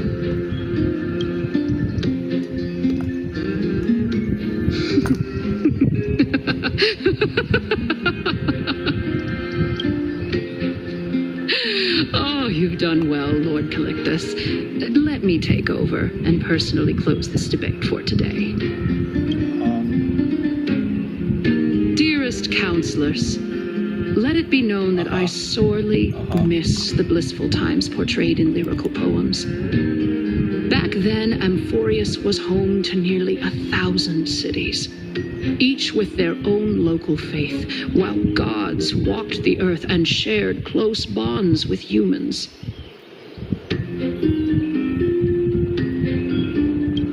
Yet, in the present, people from all over are forced to leave their homeland to seek refuge in the holy city, where they hope to rest under Kefali's protection. All of us have long been in the same boat, with no way out of this plight. We didn't have a choice in the past, but now the Council of Elders brings to the table a new possibility. All I have left is one question for you.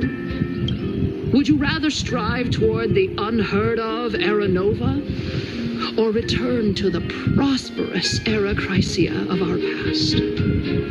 Make your choice. Now, which of the two would lead mortals to an ideal future?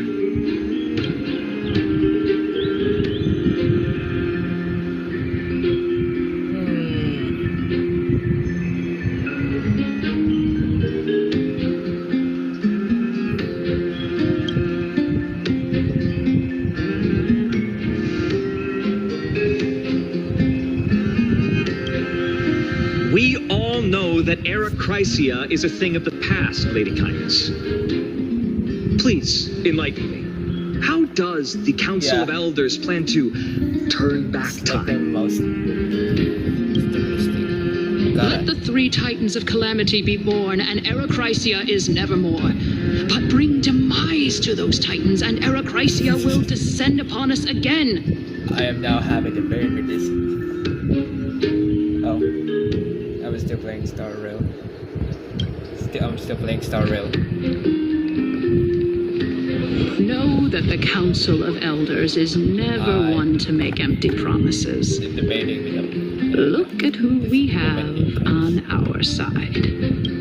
Anaxagoras, one of the Grove's 7 sages. And Castorus, Idonia's goddess of death. From Star Rail. With the help of these 2 heroes, I can promise all of you that Era Chrysia will exist once more. Yippee yappy yappa, want to smack her.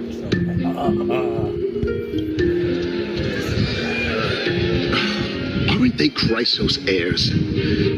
They're supporting the Council of Elders instead? It's clear from the start that these heroes do not get along well in their group. All the more proof that Aglaya isn't fit to speak on behalf of every Chrysos heir.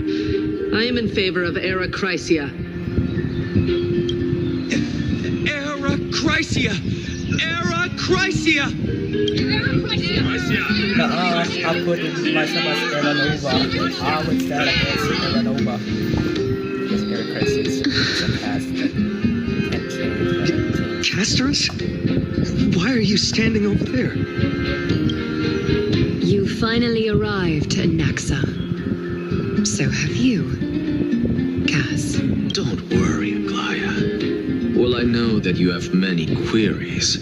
Could you continue to converse like how the citizens normally do? Tell me, dear citizens, if we successfully retrieve and return Thanatos' core flame without anyone passing the Death Titan's trial, what would happen next? The answer is simple. We will have a chance to rid the world of death and bring Amphorius back to an era when all beings live forever. We'll usher in a new future that will be entirely different from the Flame Chase journey. He's one of the seven sages.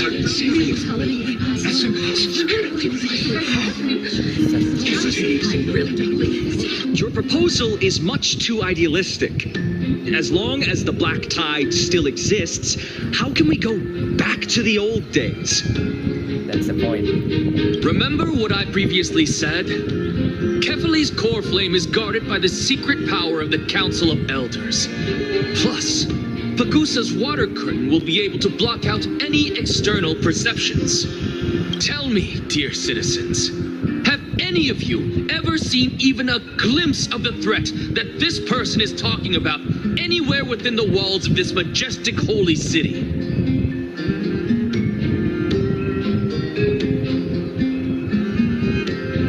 Oh. Could it be that you heard that from the Flame Reaver themselves? Citizens, let's loudly sing the blessed hymn. Oh, beautiful old world, where are you now? Oh, legendary Era Chrysia, return to the mortal realm. After the destruction of the three Titans of Calamity, the Flame Chase journey will have to end. Era Chrysia! Yes! Yes!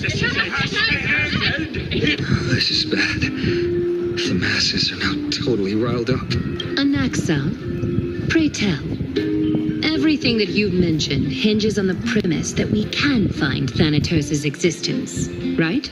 Thank you, Lady Aglaya, for still caring about this city. However, dear citizens, we are truly fortunate and blessed.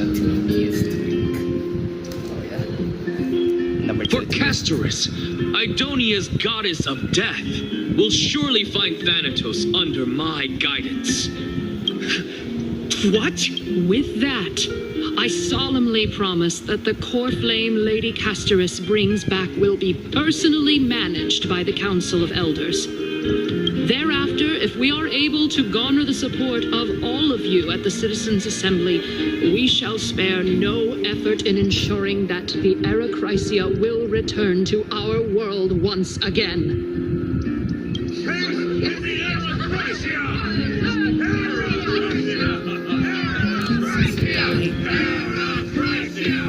With the balance shattered, the result is clear. By Kefali and Talent above, as the Theoros I have observed, Akama has chosen her destiny. The issue up for discussion at this Citizens' Assembly shall be modified to the suspension of the Flame Chase journey. This resolution shall be put up on the Wall of Heroes, such that all citizens are aware of the city's way forward.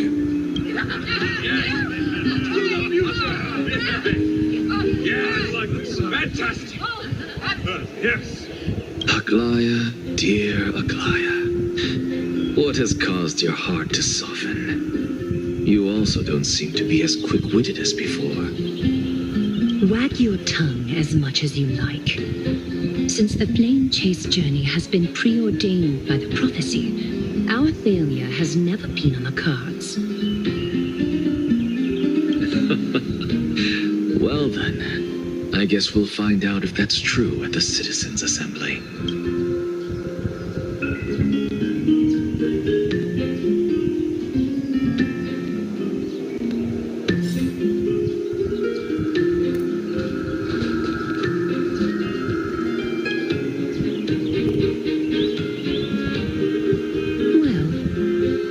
It seems that when I sent you to look for Anaxa, I unintentionally facilitated your partnership with him instead.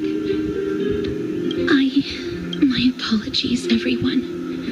I know that you have many questions to ask me. I will answer them to the best of my knowledge. In that case, please tell us as much as you can. In actuality, he showed me a past that was both long and heavy. The reason I say this is as I've mentioned earlier. The answer was hidden in my journey unto death.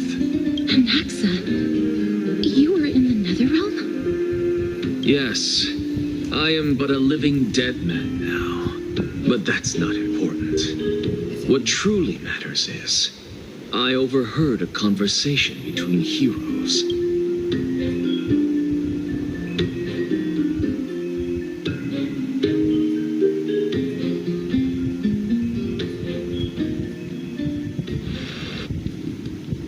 Have you heard of this tale before? A tale about the ocean god's treasured pearl, our hometown. It was a seaside town which enjoyed the ocean breeze and glorious, peaceful times, thanks to the wisdom of its ruling queen, until one day, an evil dragon descended upon the town.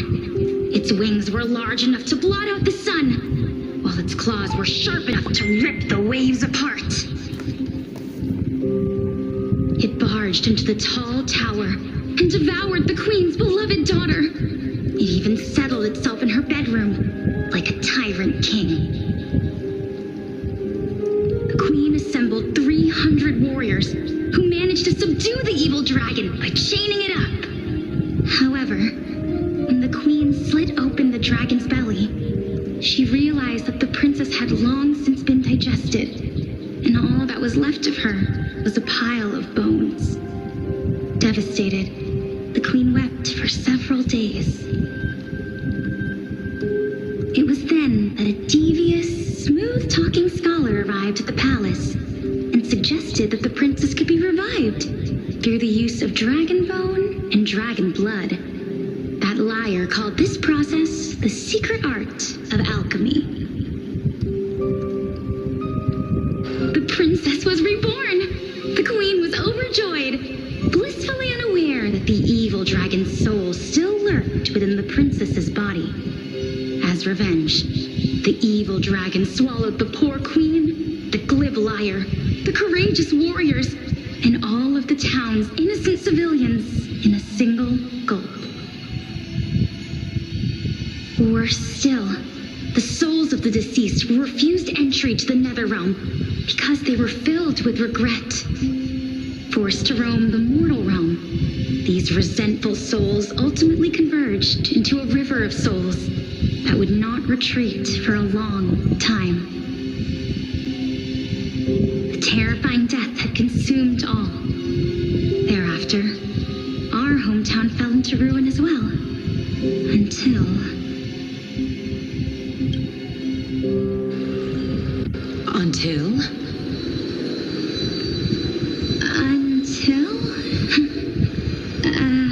Actually, I don't know what happened next either.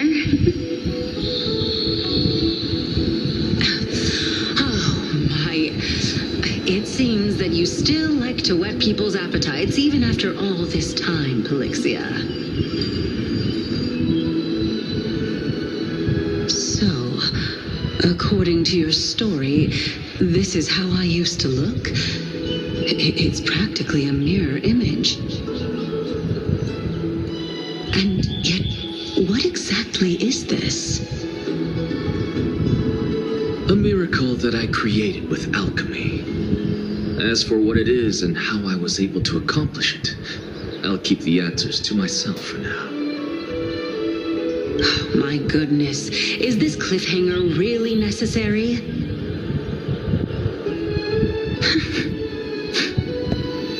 Quiet, Titan. Continue to enjoy this splendid play, and the truth will naturally reveal itself. Dragon, huh? I've heard this legend before. So you're active, splendid, Alex, splendid. In that case, what do you think of it? Splendid, Alexia. I think that this so-called alchemy was a tenuous analogy added to the story by future generations. After all, you've never heard of a tradition of alchemy in your hometown before, have you? Indeed. Before I left home to pursue my education, I never even knew that anybody was looking into this area of study. Therefore, we can just treat this tale as a fable told to young children. A fable, you say? If so, what moral is it trying to impart to the kids? I guess it might be the concept of equivalent exchange. Oh? I thought the moral was closer to something like honor the dead.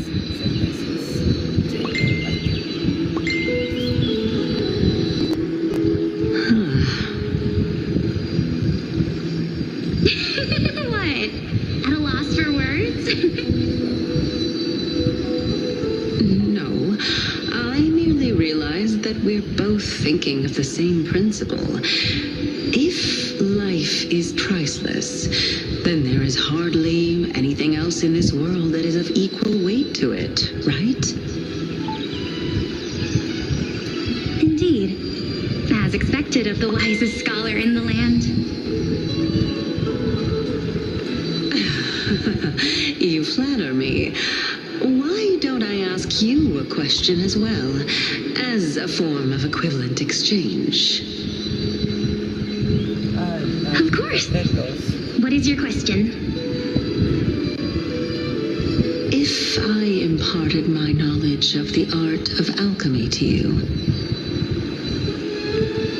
would you use it to resurrect someone you loved? What? What kind of strange question is this? I got it. You're just trying to get me to tell you whether I like anyone, right? Let's just leave it at that.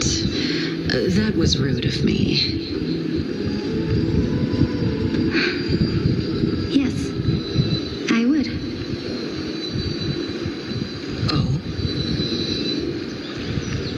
Death is inevitable.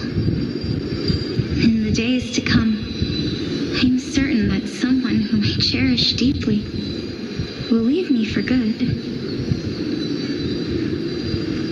If such a mighty power really existed, I think I would use it without hesitation. After all, you, me, and the rest will all have to face that fateful moment eventually.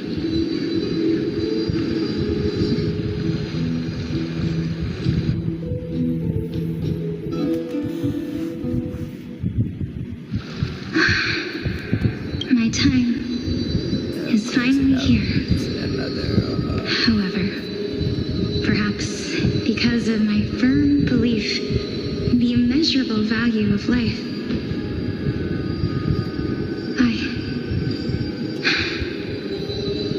I am unable to complete the trial. You shall wither, and through that, the dead will sprout again from the remains and be reborn with the dead flame. It is a pity that fate is such a cruel mistress. Is there no other way of interpreting those words? I'm afraid that the meaning is clear.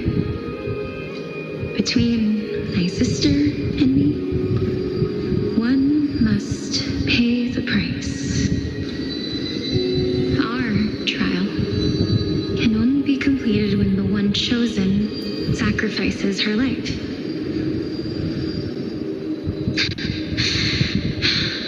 I'm afraid that the prophecy might even have selected a pair of twins for this Fortune makes fools of us all. My sister is prepared to sacrifice herself. Yet I can't do the same. How absurd. My time is almost up, but I'm still afraid to welcome death. What should we do?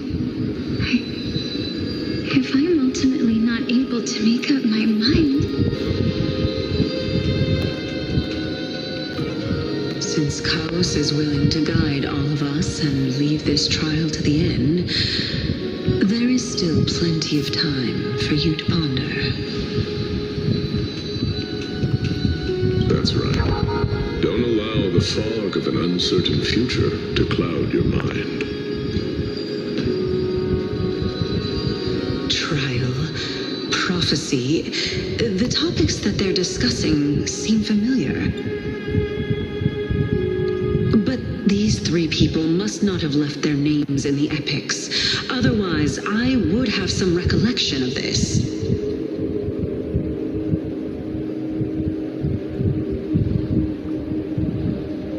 Amphorius' history before the Titans were born was complete chaos.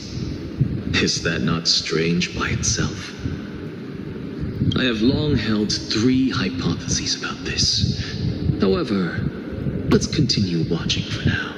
Calypso, Polixia, and this warrior. I seem to have met him somewhere before. Regarding this matter, Nias, are you confident that you'll complete your trial? Of course. Though, I am worried about what will happen once I've emerged victorious.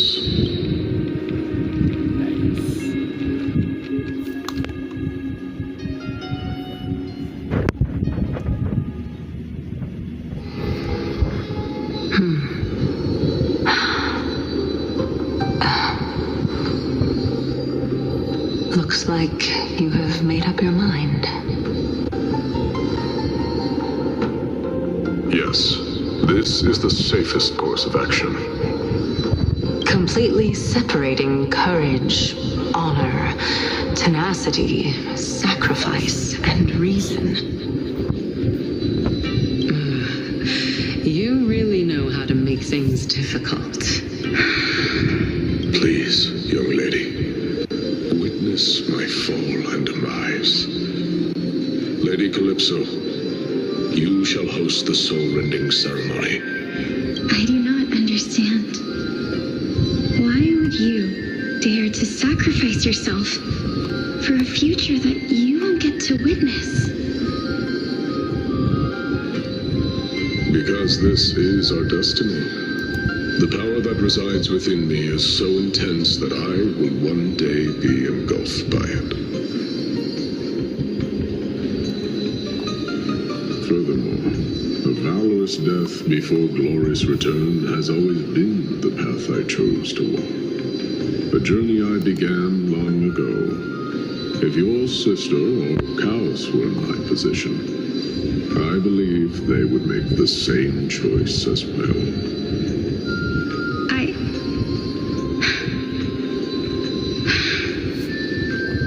I'm not that brave. I don't know how I'm supposed to face such a serious affair.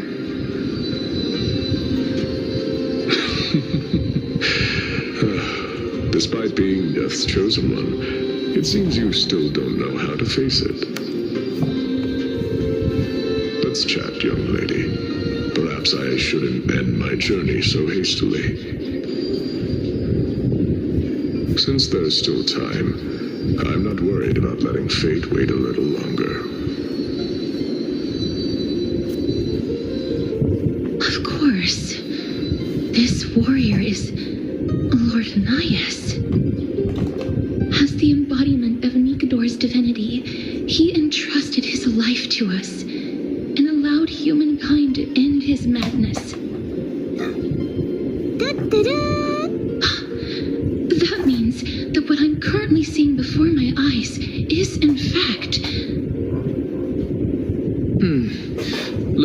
One hypothesis of mine has already been proven true. These heroes are the true forms of the Titans, before they attain their divinity. If so, the chosen one of death that he speaks of is actually... Polixia! Is the previous form of Thanatos? But her appearance... If this is true, as long as we can find out where she went, we'll naturally be able to figure out the location of the Death Titan.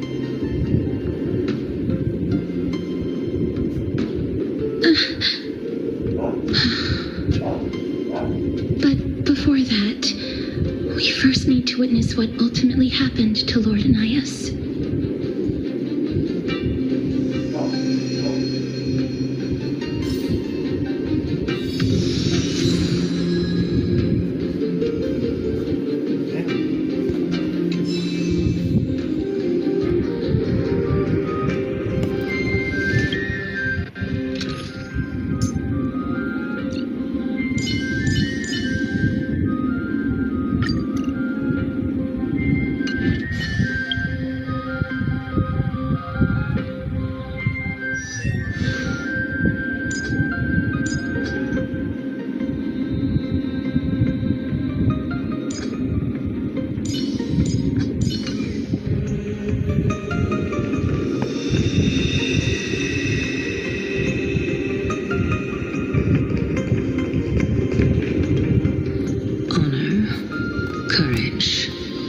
Tenacity, sacrifice. And finally, the only thing that remains is reason. Cheer up, young lady. There is no need to shed tears over a glorious death. All farewells in this world are sorrowful, Lord Nias. No, young lady. As a warrior, I have witnessed too many bitter deaths. But now, all I feel is peace. I did not know until this moment that mortals could live their lives in such a way. Although only a sliver of your soul remains, you remain so optimistic. Or maybe the truth is that you aren't able to feel sorrow anymore. To be honest, I don't know either. But I am certain of one thing. This is not an acceptance of death nor apathy toward it. It's not even a feeling of despair. I am just enjoying what remains of my life to the fullest. Enjoying? Indeed. Along this journey that we've taken together, not only have I changed the world, I myself have also changed in the process. And now I have reached the journey's end. When I look back and see the grand epic that I've personally written, how could I not revel in that fact?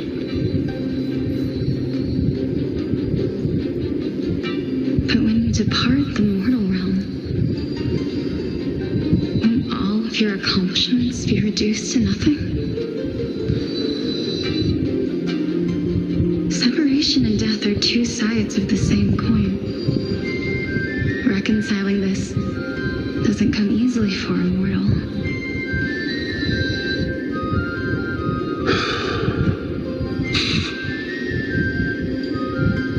Finally, let me recount to you a story of mine, young lady. The first time I returned from the battlefield, I felt extremely hollow. The calamity had devoured everybody on the battlefield but me. When I returned to the city alone, the citizens held a banquet for me that was far from pleasant. I felt as though I was still on the battlefield, and the person who had returned was nothing but an empty shell. It was late into the night by the time the banquet ended. My head still reeling, I returned alone to the barracks. On the way back, I encountered someone. It was a crazed scholar looking at the night sky and muttering to himself by the side of the road. Although I tripped over him and fell, I wasn't angry in the slightest. And maybe because I saw myself in him, I inexplicably asked him a question. Do you think that it'd be better if we just died on the roadside like a couple of stray dogs? To my surprise, he shrugged his shoulders and sighed. To someone who is currently experiencing death, dying and living afford the same amount of bliss. Now please go away and don't block my starlight. Are you trying to say that there is no difference between living and dying? For they are both journeys that lead toward death? That's exactly what life is, and death is, but a scale to measure how valuable the journey was. Journeys and epics are only glorious and magnificent because all things eventually fade to dust. Therefore, young lady, don't detest your fate. Instead, willingly and respectfully embrace it. The embodiment of strife, telling me about the majesty of the world. Indeed. I believe that when the fated moment eventually arrives, you will be able to understand my words.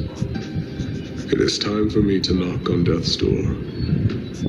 I will set up a long table at the end of the road and humbly await your arrival. When that moment finally comes, let us drink and be merry then.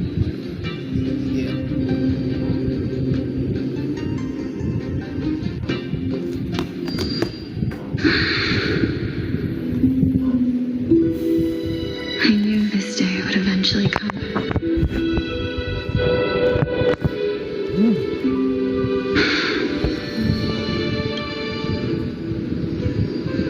Are the both of you ready?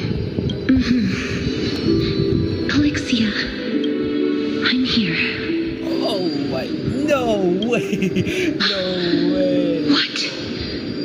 This? No way. This is quite interesting. Is this Alexia's sister? Is it me? Now, it's time for us to fulfill our promises. No way. Oh, that is dangerous. No way. Are you afraid? What are you afraid of? That I won't be able to do it. You shall wither, and through that, the dead will sprout again from remains, and be reborn with the dead.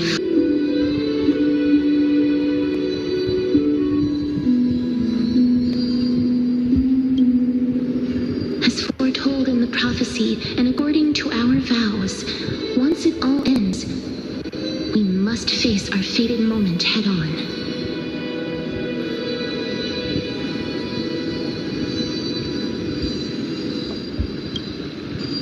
Even if it was prophesized, do we have no say in the matter? It's so unfair. Why are we the only ones who are forced into mutual destruction?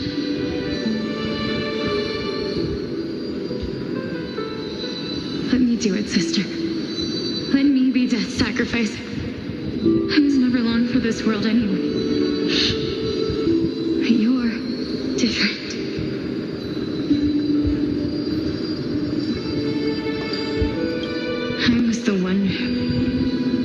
wasted your life after all.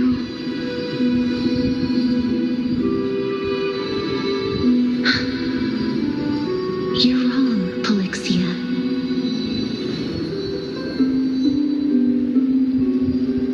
I don't think that my life was wasted. Just the opposite.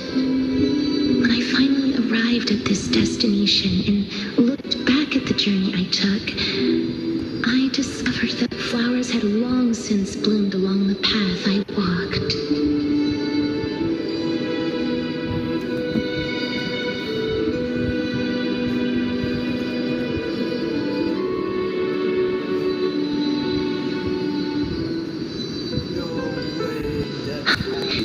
It was you who sowed the seed to the sea flower, one that is more beautiful than the promised land at the end of the world.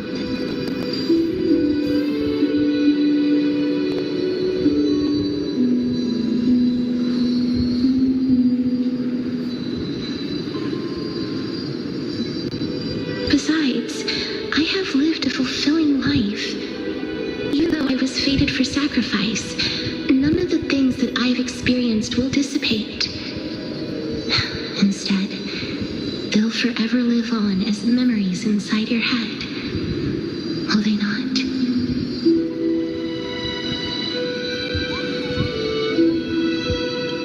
How could my memories of you ever compare to the actual you?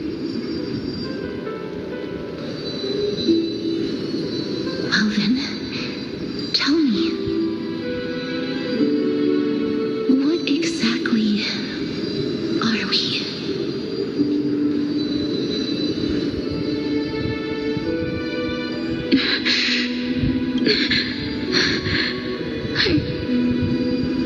I don't know. I don't know either. But regardless of what the answer is, regardless of how we're shaped by others, or even by this world,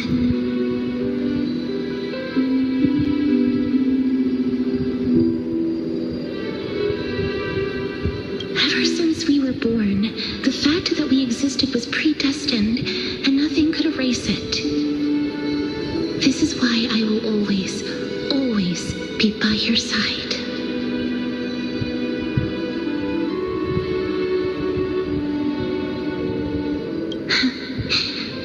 We're twins, after all.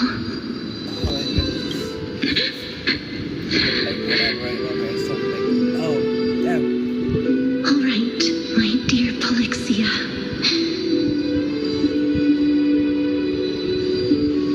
It's time to extract my heart and light the flame of death. After that, use it to plant the first bud in the prophesied new world.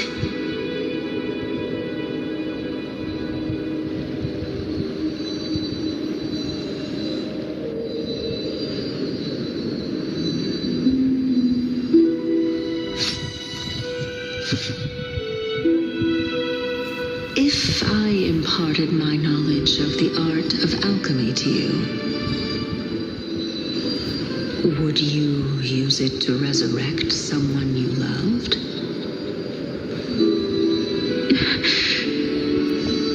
Death is inevitable. In the days to come, I am certain that someone whom I cherish deeply will leave me for good. If such a mighty power really existed, I think I would use it without hesitation. Even now, my answer remains the same. This is why, sister, I promise you, in the prophesied new world, I shall plant the first bud on your behalf. Go now. Return to the ocean god's treasured pearl, our hometown. I shall open wide the entrance to the nether realm and grant you a second life. The living beings on this earth shall respond to my call and lead you to the sacred daylight.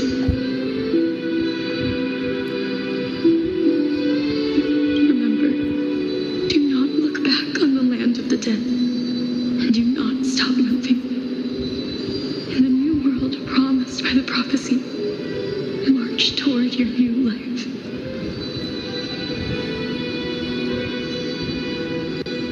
As for the price of our equivalent exchange, let me be the one to pay it.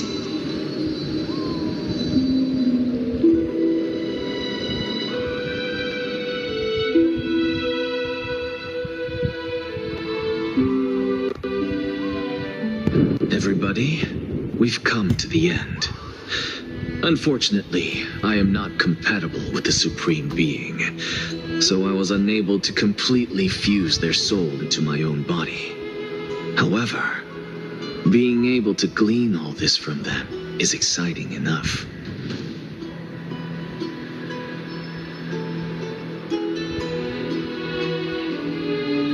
I'm certain of this now. Before the Titans that we are well acquainted with were born, a group of heroes roamed the land. These heroes followed a prophecy and took possession of divine authorities one by one, until they eventually became the pantheon of the new world.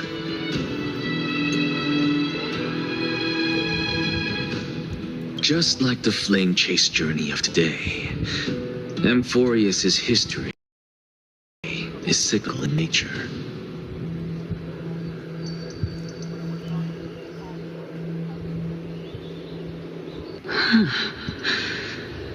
What a startling revelation. This means that the demigods, who bear the core flames, will also become the new Titans at the world's end, thereby shaping a new world?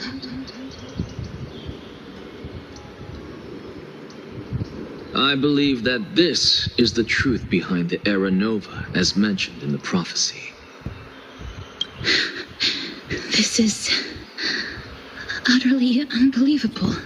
Besides, those twins in the past, even if they really are Thanatos, their whereabouts are still unknown even today.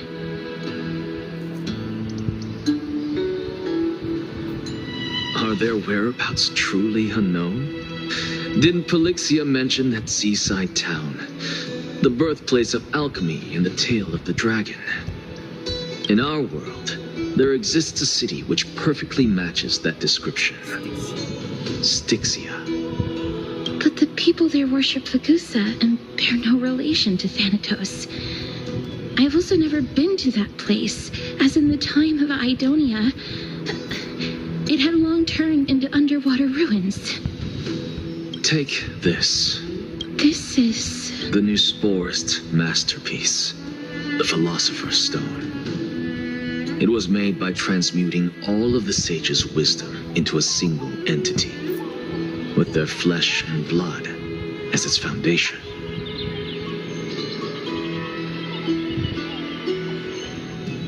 Remember, I've mentioned before that the art of alchemy is all about conversion, tempering, and ascension.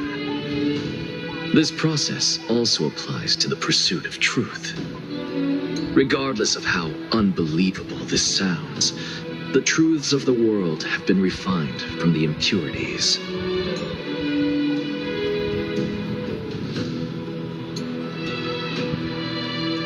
Think about the story of the dragon. This stone will lead you to your real hometown, allowing you to reform the door to the nether realm and discover Thanatos' fate.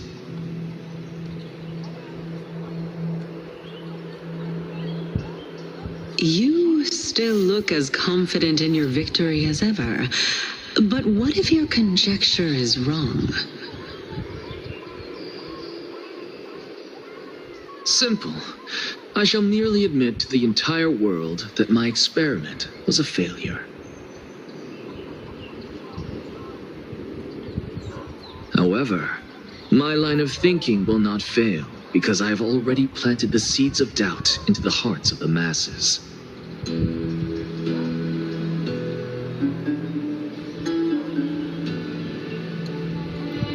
Actions speak louder than words, Castorus. With the assembly about to begin, don't forget the promise you've made.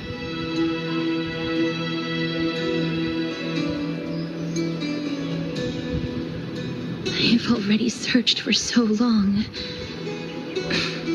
I'm willing to try one more time.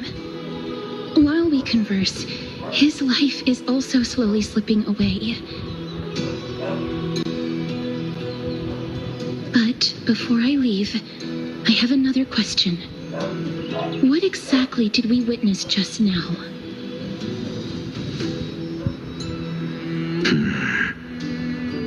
That was the world imprinted in Kefali's soul.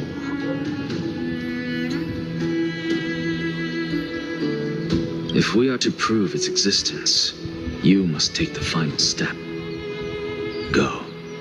Do not disappoint me. I understand. Hey, child of humanity. Don't get antsy. I still remember the question you posed to me. As a scholar, I do not wish to offer up ambiguous conclusions. Let's discuss this topic again when she manages to find the evidence. I merely wanted to ask, was that stone transmuted from your heart? If so, rebirth is no longer an option for you. Why not? When I was a child, I lost someone dear to me. When I was a teenager, I lost my faith. A while back, although you saved my life, I also lost my soul in the process. Now I'm merely forsaking my body. What's the big deal?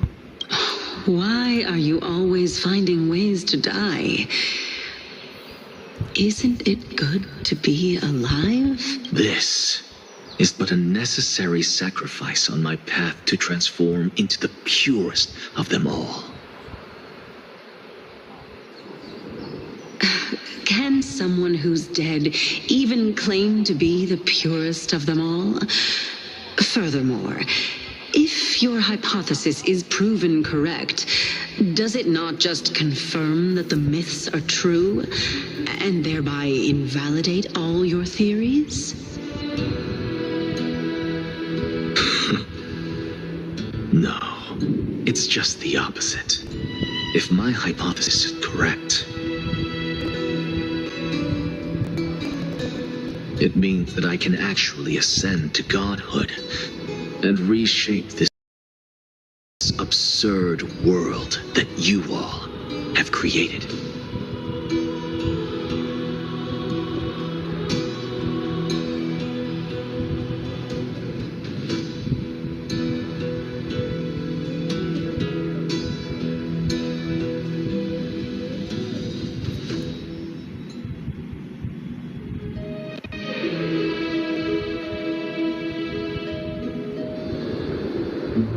That's a lot to take in at once.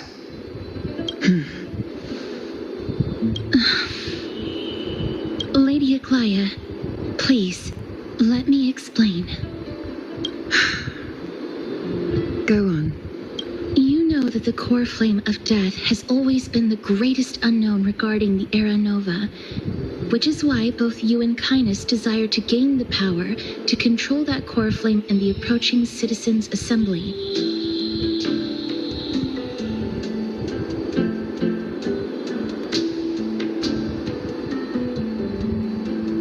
Professor Anexa has come to a consensus with Kindness. They want to suspend the trial once Thanatos' core flame is reclaimed, hoping thus to eradicate death from this world. If they're successful, then the flame chase journey will cease, and Akama can enjoy everlasting peace.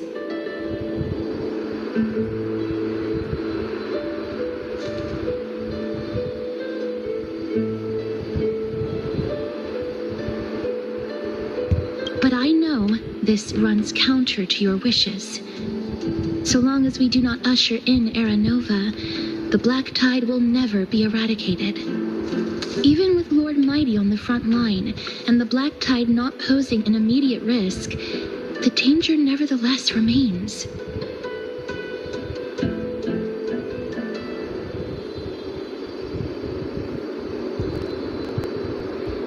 Honestly, it's difficult for me to assess the pros and cons in this decision. But someone must bring the core flame before we can begin negotiations over it.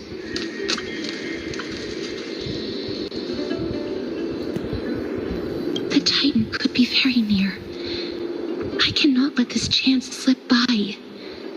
Besides, someone has to make this trip to bring back Mr. Soul.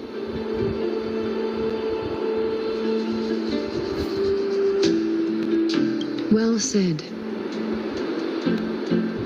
You already had every reason to seek an audience with Thanatos. It's that great performer who has weaponized your wishes and placed us in this difficult situation.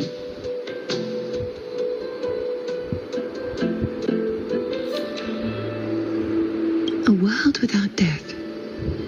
Do you desire that too?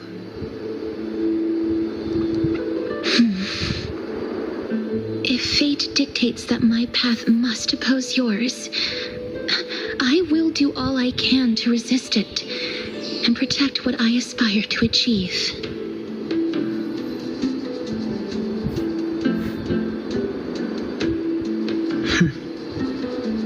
Lord Mighty showed me that without taking the first step, all talk of what follows is moot.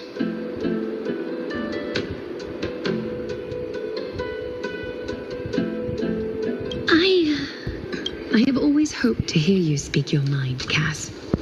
And I am glad to have heard your true thoughts. Styxia. I visited that place in the past. Though it is now an island surrounded by the river of Soul's torrents, it's not hard to see its former splendor.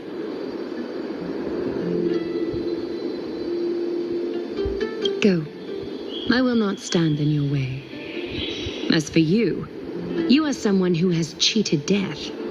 I believe you have more than enough reason to make the trip with Castras and meet the god of death himself.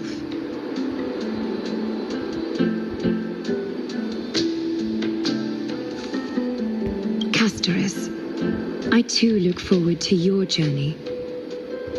I wonder what kinds of new interpretations your completed story will bring to the Flame Chase journey.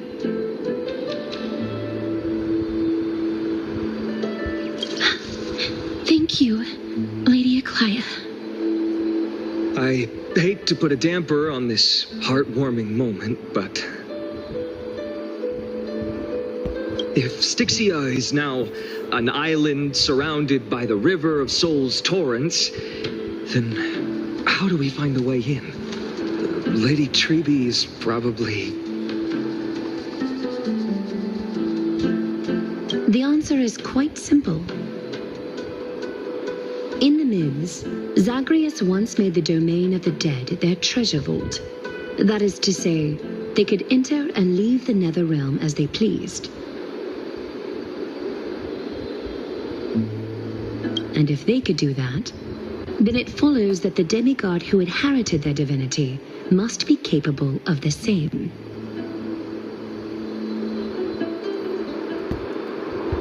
I'll see you at Memorial Palace at Action Hour tomorrow.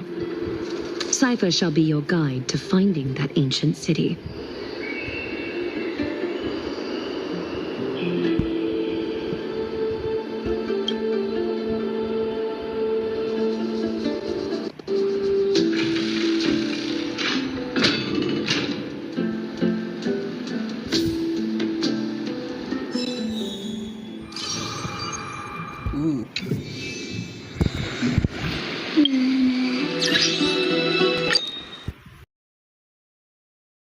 New one is red.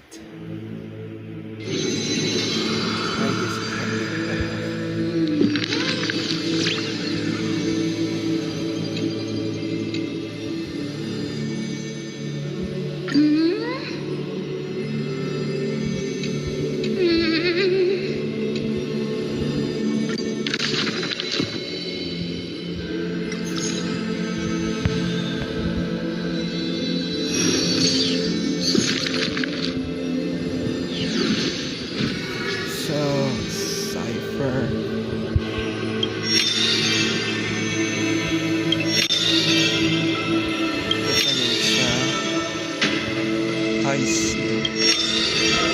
Passengers. Let me check. Oh my god, that's a lot.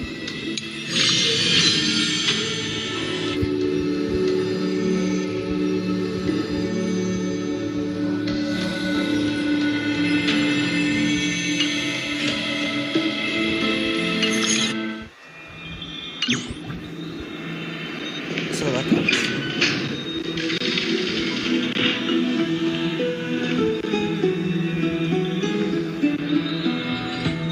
I don't know how many jets do I have right now currently. Oh my.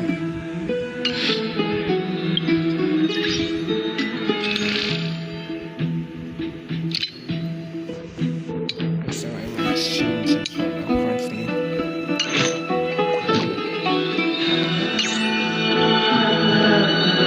Hey, Brent! Is the debate finally over? Did you win?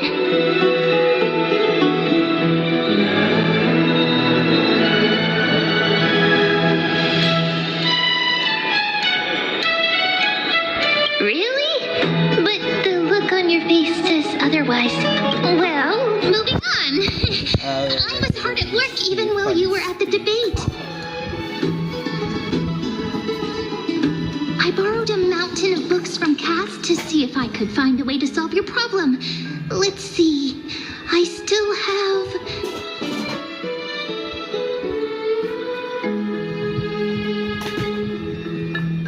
only 32 books to go.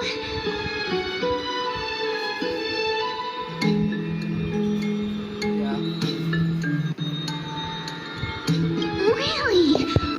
Oh, that's fantastic news. I knew it. Hard work always pays off, especially if you're as diligent as Ma'am.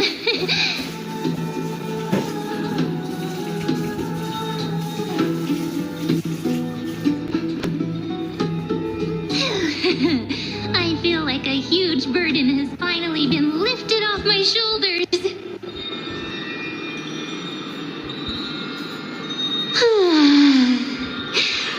Why are my eyelids so heavy all of a sudden?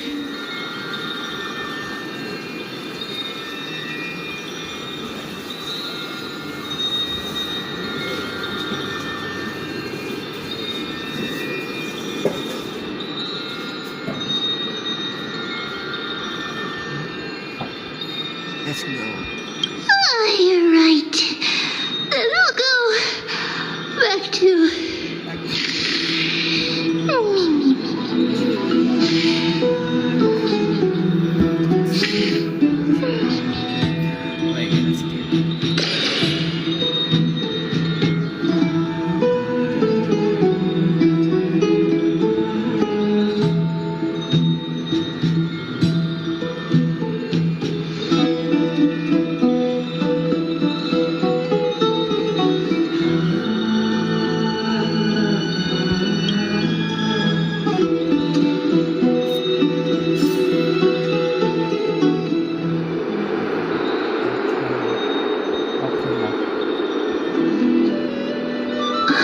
Cass?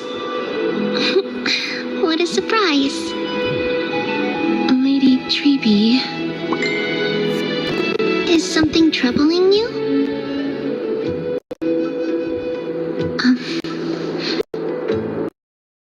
I just wanted to speak to Lady Trian for a bit before I set off.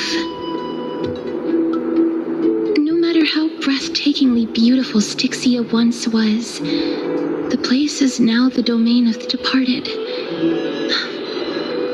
There is no telling what we'll encounter there.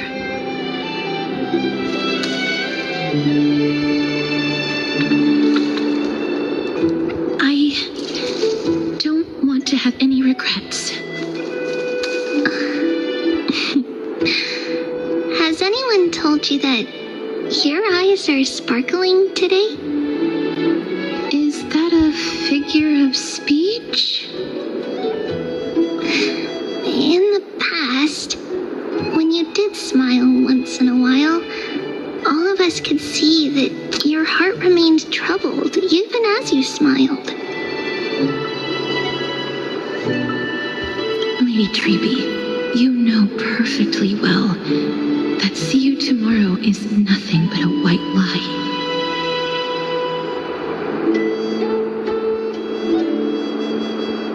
I hope your toughness is not a mask hiding a lonely heart. Cass, you hardly ever talked of your past. None of us knows what you went through, apart from Maggie. But we know it must have been filled with pain and hardships, as it is the fate every Chrysosaur is destined to live out.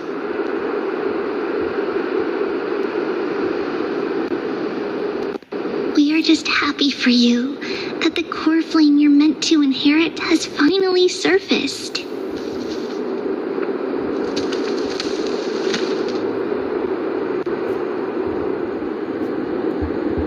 Isn't it a little too soon to say that? But you already know where tomorrow is, don't you? There's no need to rely on anyone else. Just give it your all and leave no regrets. We have always believed that your embrace is just as warm as everyone else's. Because we embrace others to comfort them. And Cass, you're the kindest Chrysosaur we know.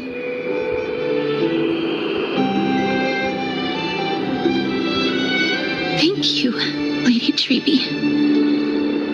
This feeling, it's hard to put into words. I suddenly found myself with so many wishes, so much I want to accomplish before setting off.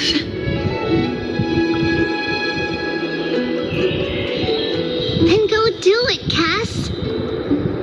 Trian was actually working on a surprise gift for you. It's a pity she didn't get to finish it. But now Trinan and I are working on it, and we'll make sure to give it to you. So, let's meet back here when you return from Styxia. Safe travels. See you tomorrow.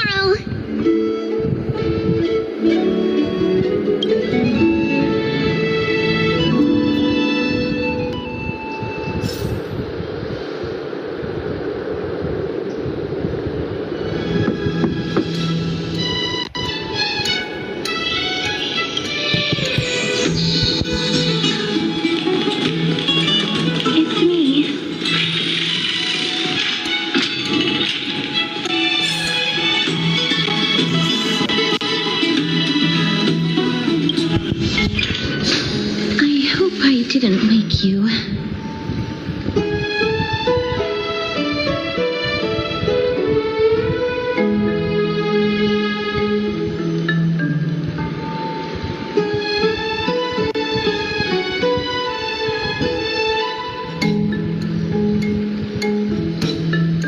Huh?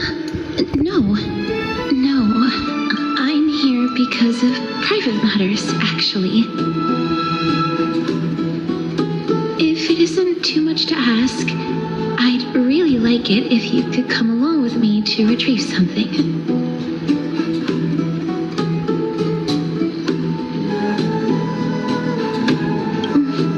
Aren't you going to ask me what it is? It isn't a long way from here. Shall we?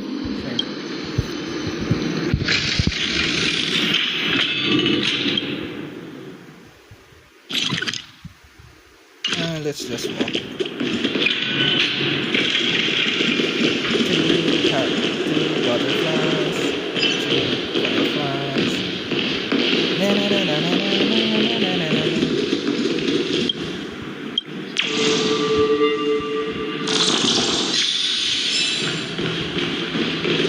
Faith can dispel the black tide.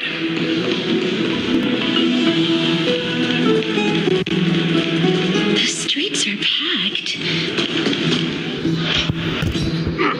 I want to vote. Tell me how I can vote. Take your ceramic shard engraved with the Kefali rune. Select the Council of Elders in your heart and pray silently until the shard registers your choice. Then toss it into the dolium.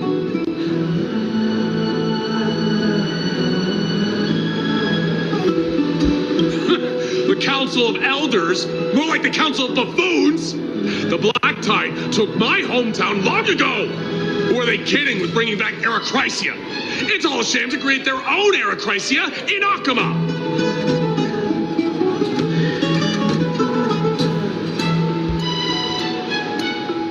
The Titans are just.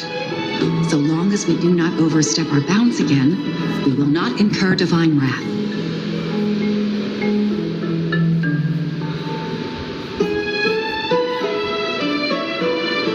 Please. The time when these deranged titans should have vacated their spot to the demigods is long overdue. You'll see soon enough, you old bogey.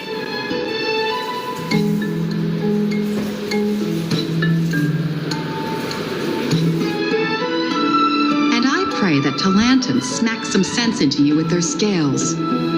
We shall see how this turns out.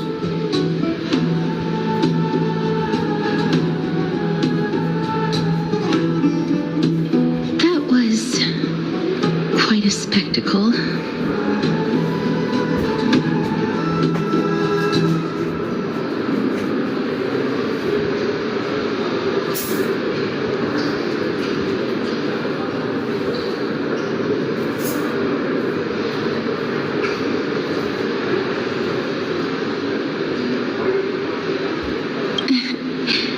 I suppose peaceful is technically correct if no actual violence happened.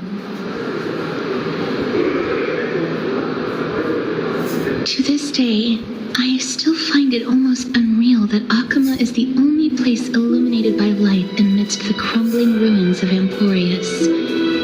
And its people are even holding votes to reconcile differing opinions.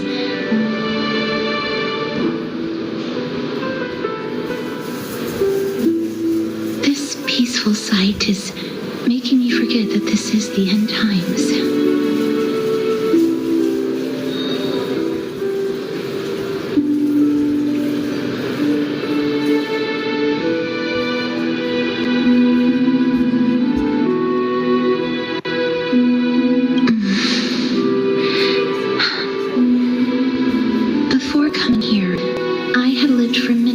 In Idonia, a city of rime and frost. The people there were devotees of Thanatos and were well known for their unique burial rites and traditions.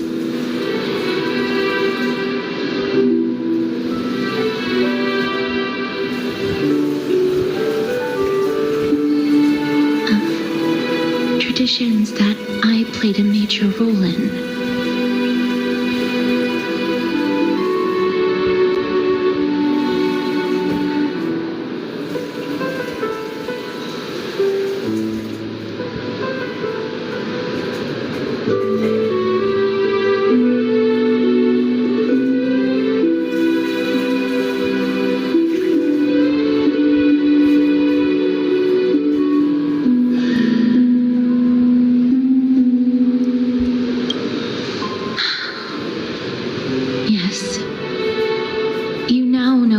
The mortician of Akama.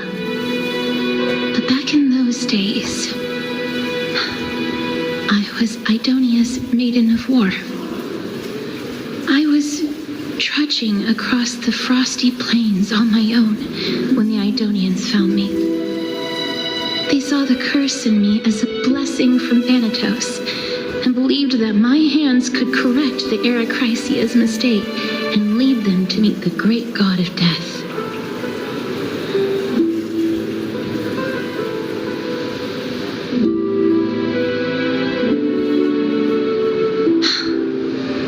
Provided me shelter, but in return, I was expected to grant merciful deaths to war captives, prisoners bound for execution, and heroes alike.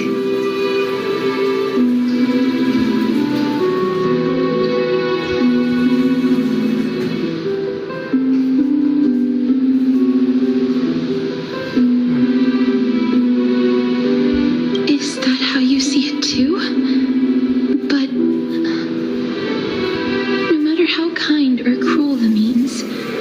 Nothing can change the essence of death. Taking away someone's life is never worthy of religious worship.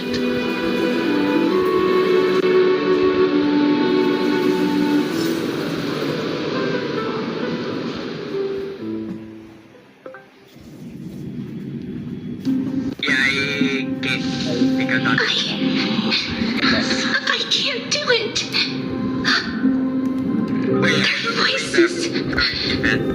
They pierce my ears. The pleading.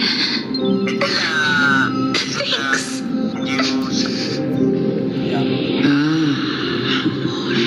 I know that feeling, child.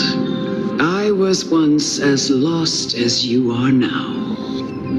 But you must respect those walking towards death, just like how you should respect yourself as the Holy Maiden granting humans glory and liberation. What you're asking me to do is no better than the task of an executioner, and yet you want me to respect myself. No matter the titles, I am still taking away human lives. This won't be the first time that Edonia's fanatical nether warriors have faced death. On the contrary, recruits new to the battlefield often run away from their first fight. Death is the mightiest and gravest power in this world. The fact that you can wield it means you are deserving of respect. That's such a twisted reason. Then let me tell you a story. In Idonia, the great swords commonly used by executioners are called Draconian, in memory of Drakon, an elderly executioner. The sword has 3 air holes along its body. If the sword is swung down swiftly and accurately, the holes would make no sound, and the executed would also depart this world quickly and painlessly. But should the executioner have any hesitation, the holes would produce a piercing whistle. On that cue, the screams of the executed are sure to follow. Every executioner after Drakon is to hone their sword skills every day in preparation of future executions. Every swing of their blade must be more resolute than the last, for failing to do so will bring pain. Pain for the dying, as well as pain for themselves. No, I can never get used to this. You misunderstand, child. I am not telling you to get used to it. I'm asking you to consider the source of the dead's suffering and use that knowledge to fortify your future touches with more and more determination. Go walk with the dead and love them as you love life. Then you'll no longer hear those noises.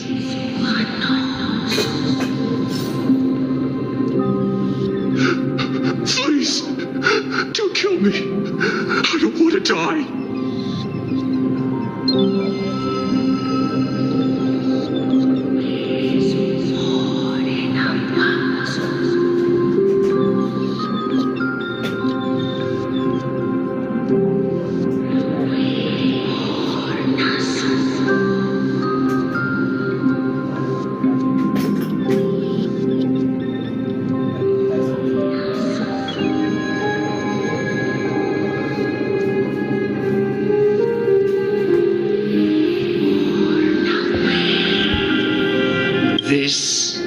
is your duty.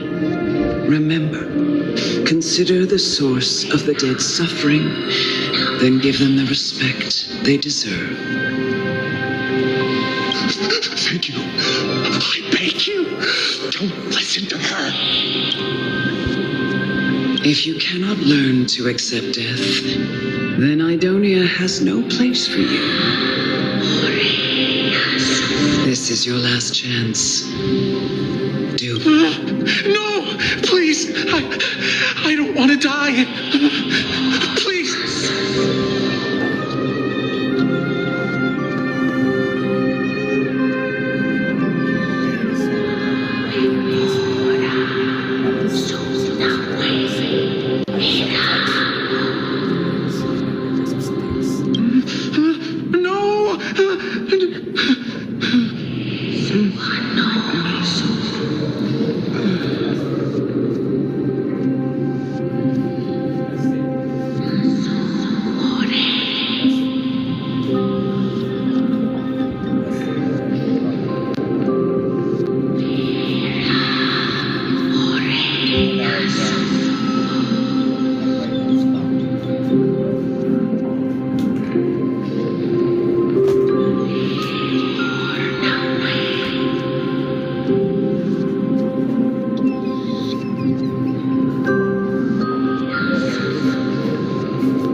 Gain some insights through his sacrifice.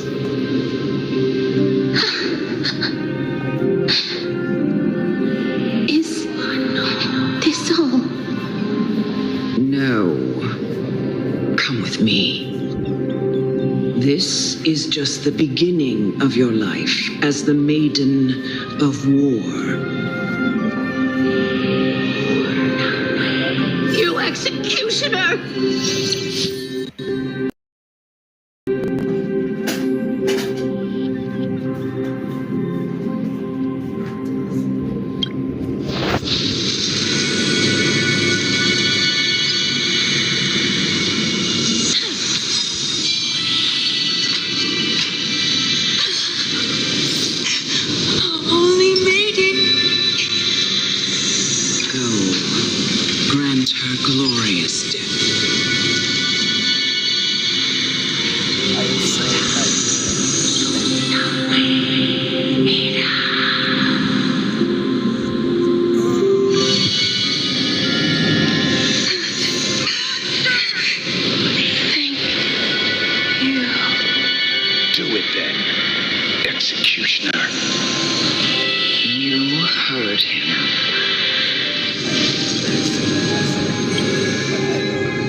Fulfill your duty.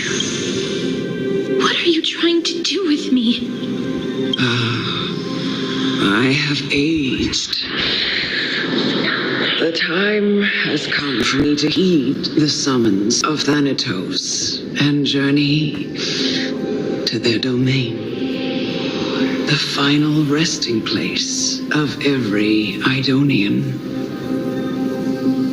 You're not that old yet. You still have many, many years ahead of you.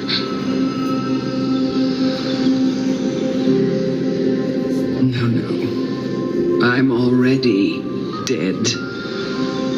For I have come to fear my declining health and impending death. Ah, Castorus, will you give me one last chance to charge towards fear and prove that I am no coward? I can't take this anymore. Child, it was I who brought you here from the frosty plains and set your farcical fate in motion. It was also I, Chief Executioner of Idonia, who forced the heavy duty of executing others onto you. I've always known that you have doubts and even anger about my faith and about me. I never had a choice. Indeed. We essentially abducted you. Yet you can end any sinful life with just a touch of your fingers. Shouldn't it be easy for you to escape from here? I'll never do that. It doesn't matter how lightly the Idonians take death, or how readily they accept it. I simply can't do it.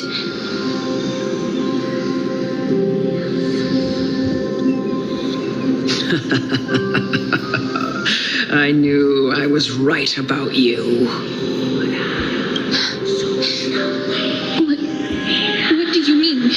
I've taught you and cared for you as my own daughter all this time because of this blessing that's been with you since your birth. I know no one else in the world would understand the weight of life and death more than you do. In the eyes of an Idonian, death is the end of all life, a destination we will all eventually reach. Humans should not resist it, but learn how to face it. You can only live your life to the fullest after understanding this principle. And when you do, even if you eventually leave Idonia's protection, even if you must carry the curse forever, you can live with your head held high like everyone else. No. How can I? Come now. It's time. I've already taught you all that I know. Show me that you are a fitting holy maiden, or at least that you possess the resolve to become one. Come now. It's time. I've already taught you all that I know. Show me that you are a fitting holy maiden, or at least that you possess.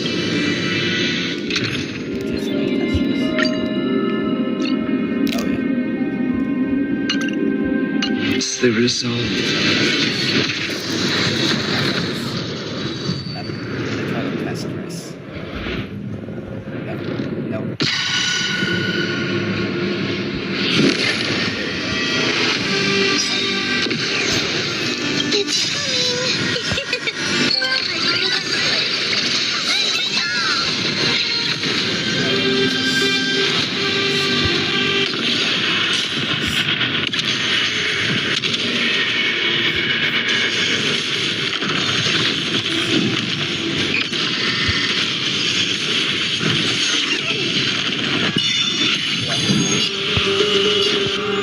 mix things up.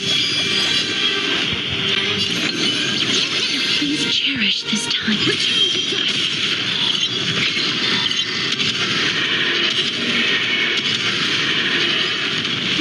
Protect us.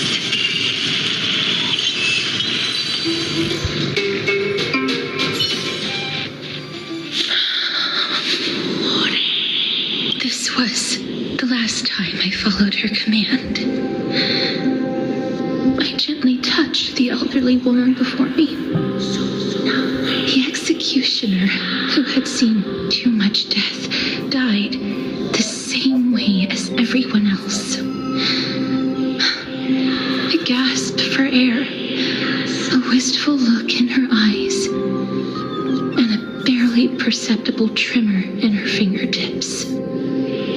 Elder Amulet, the person who tried to teach me about death, ultimately vanished like dew in the morning mist. She spent her life embodying the beliefs of the Idonians, and when death finally came, she embraced it exactly as their doctrine had taught. I have nothing but respect for her. I erected a cenotaph in her honor in the marshes outside Idonia's city walls with the others I had laid to rest. Then, I set out once more in search of Thanatos. It was a long, long journey. I heard so many discussions about death along the way. Life finds meaning in death. The world improves because there is an end. It seems the most terrible darkness in this world. Everyone talks about its heavy weight. Some resist it, some worship it, and some even revere it. How did a disappeared titan become the deepest fear of humankind? And why do they haunt my dreams? I continued my travels to seek an answer. Initially, I was running away. Then, I started searching for it. And now, at the end, I just want to know if my touch, if my embrace, can do more than taking things away. Can I make anything? Can I leave anything behind? I don't want to die. Please, I fucking No just let it go. way. I don't want to die. Please, I don't want mercy like this. Just let me go. I don't. Oh, is this the one I'm watching YouTube? No way. No way. I hate these icy hands. Oh, no, not this animation. No, this animation. No, this is really happening. No.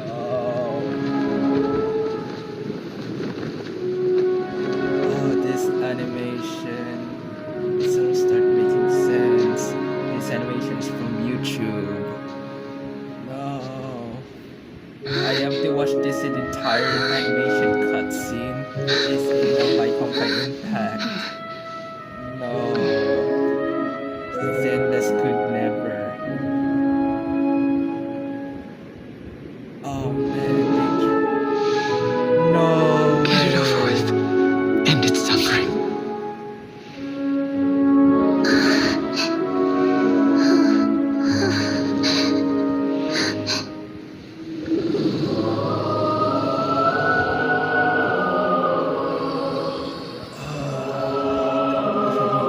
The Reaper has blessed your hands. Only you can grant them peace.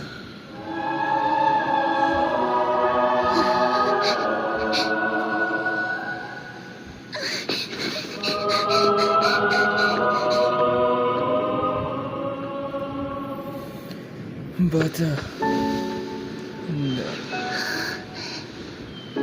Even wearing gloves,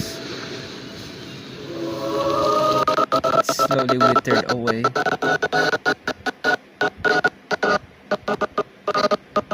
Sadly, This is how it faced supposedly from your will became a Grim Reaper.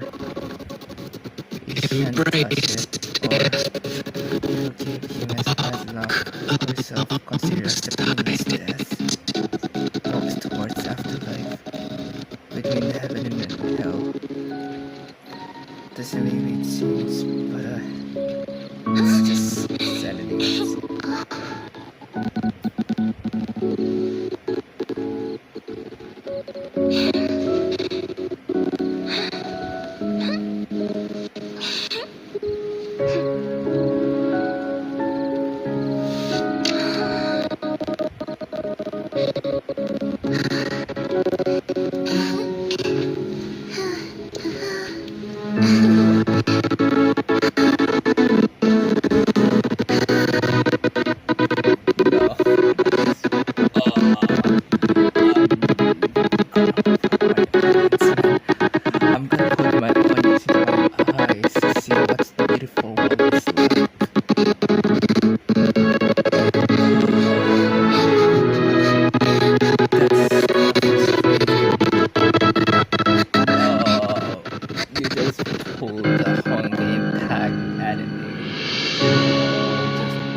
Just really no way in hell.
Heeding death's summon, crossing into their domain.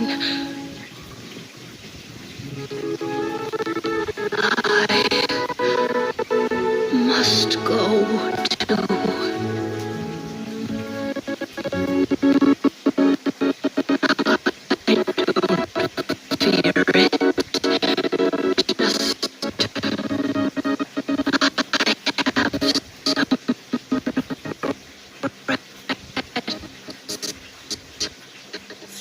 Saddening death.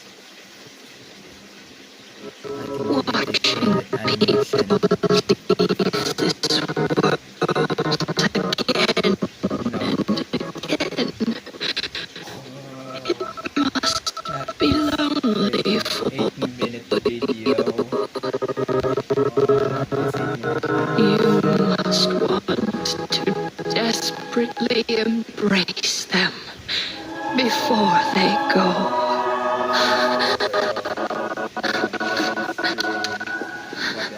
I can't.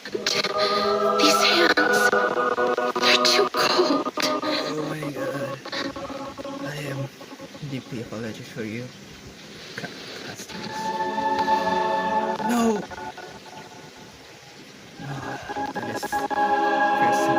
big sister Castoris.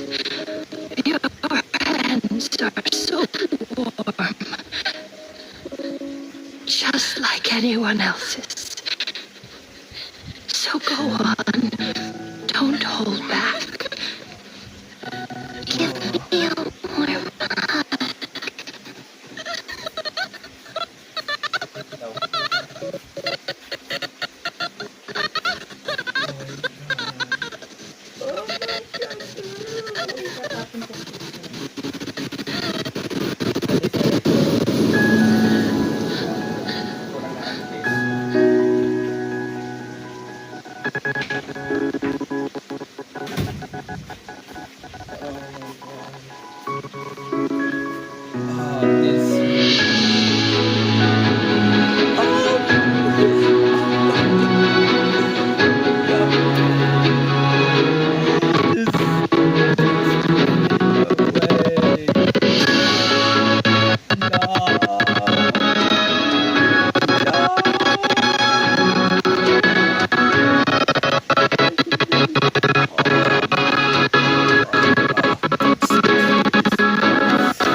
Can hands like these really be warm? Yung malaki gusto ko mamaya. Mag-ano ko ng kanin, iakyat mo lang sa taas.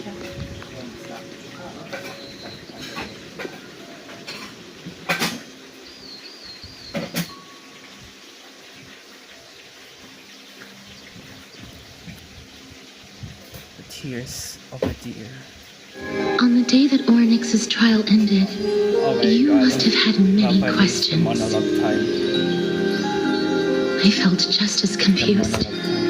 Why, as someone from beyond the sky, were you so cruelly dragged into Amphorius's fate? I wished I could take action, but no matter how hard I try, I cannot simply interact with the living as ordinary people do. Even when we brushed against each other unintentionally in the grove, and it was obvious that nothing had happened. When an almost unattainable hope finally welled up in my heart. When I thought that perhaps my touch would no longer bring sorrow, fate declared to me, it wasn't that the curse of death had finally been lifted, but that your soul no longer belonged to this world. And there was nothing left for my hands to take. Nothing. And did I really think this time would be any different? It's not that I don't understand this reality, just that I'm unwilling to accept it. Having walked such a long road, I am still unable to find the answer to life and death. I am resigned to eternal despair. Anything I wish to hold on to, death will inevitably wrest from my grasp. From that moment on, I lacked the courage to confirm it again. Until Oryx laid bare the cruel truth before us.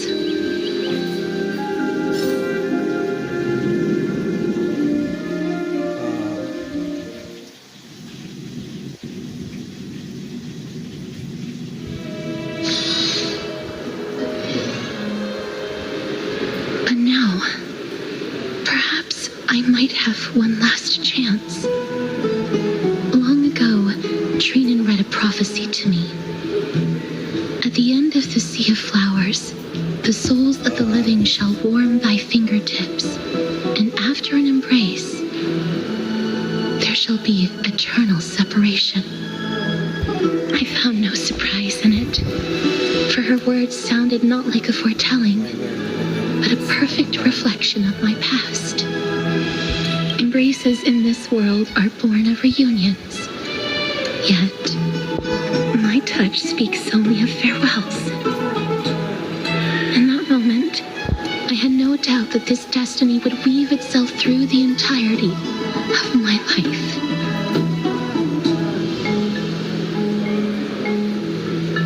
And yet, things have taken a turn for the better. Now that I can finally have an audience with Thanatos, perhaps I can rewrite the meaning of that fated prophecy. I have no reason not to give it my all. For your sake, and for my own.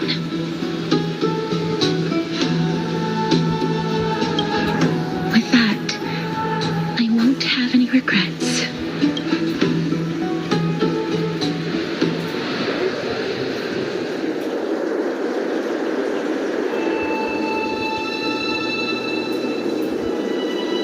Let's put that aside for the moment. We've arrived. I want to retrieve a small gift I specially prepared for you. I made it myself, like the trinket I gave Lady Trianne. I want to leave something for everyone, if possible. The journey to seek an audience with the Death Titan cannot be an easy one. I want to make full use of every moment I have before we depart, so that I don't have any regrets.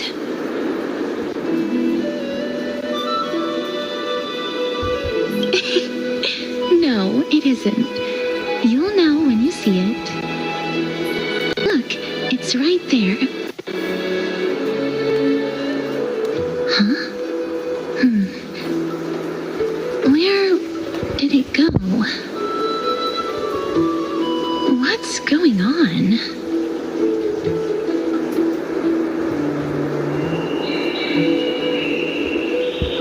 This is the coin of Zagreus and a slate. So it's her.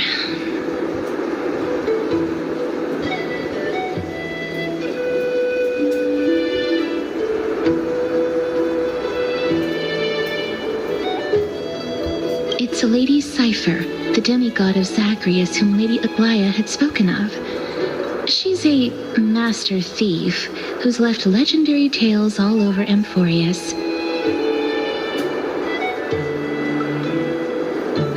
So many years have passed, yet she's still announcing herself in such a crass manner. Let's just do as the slate says and look for Lady Cypher.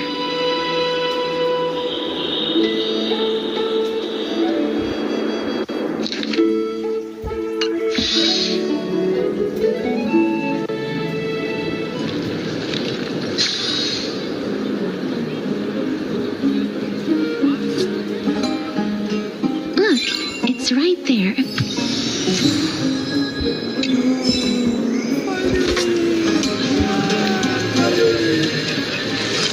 We must pursue her.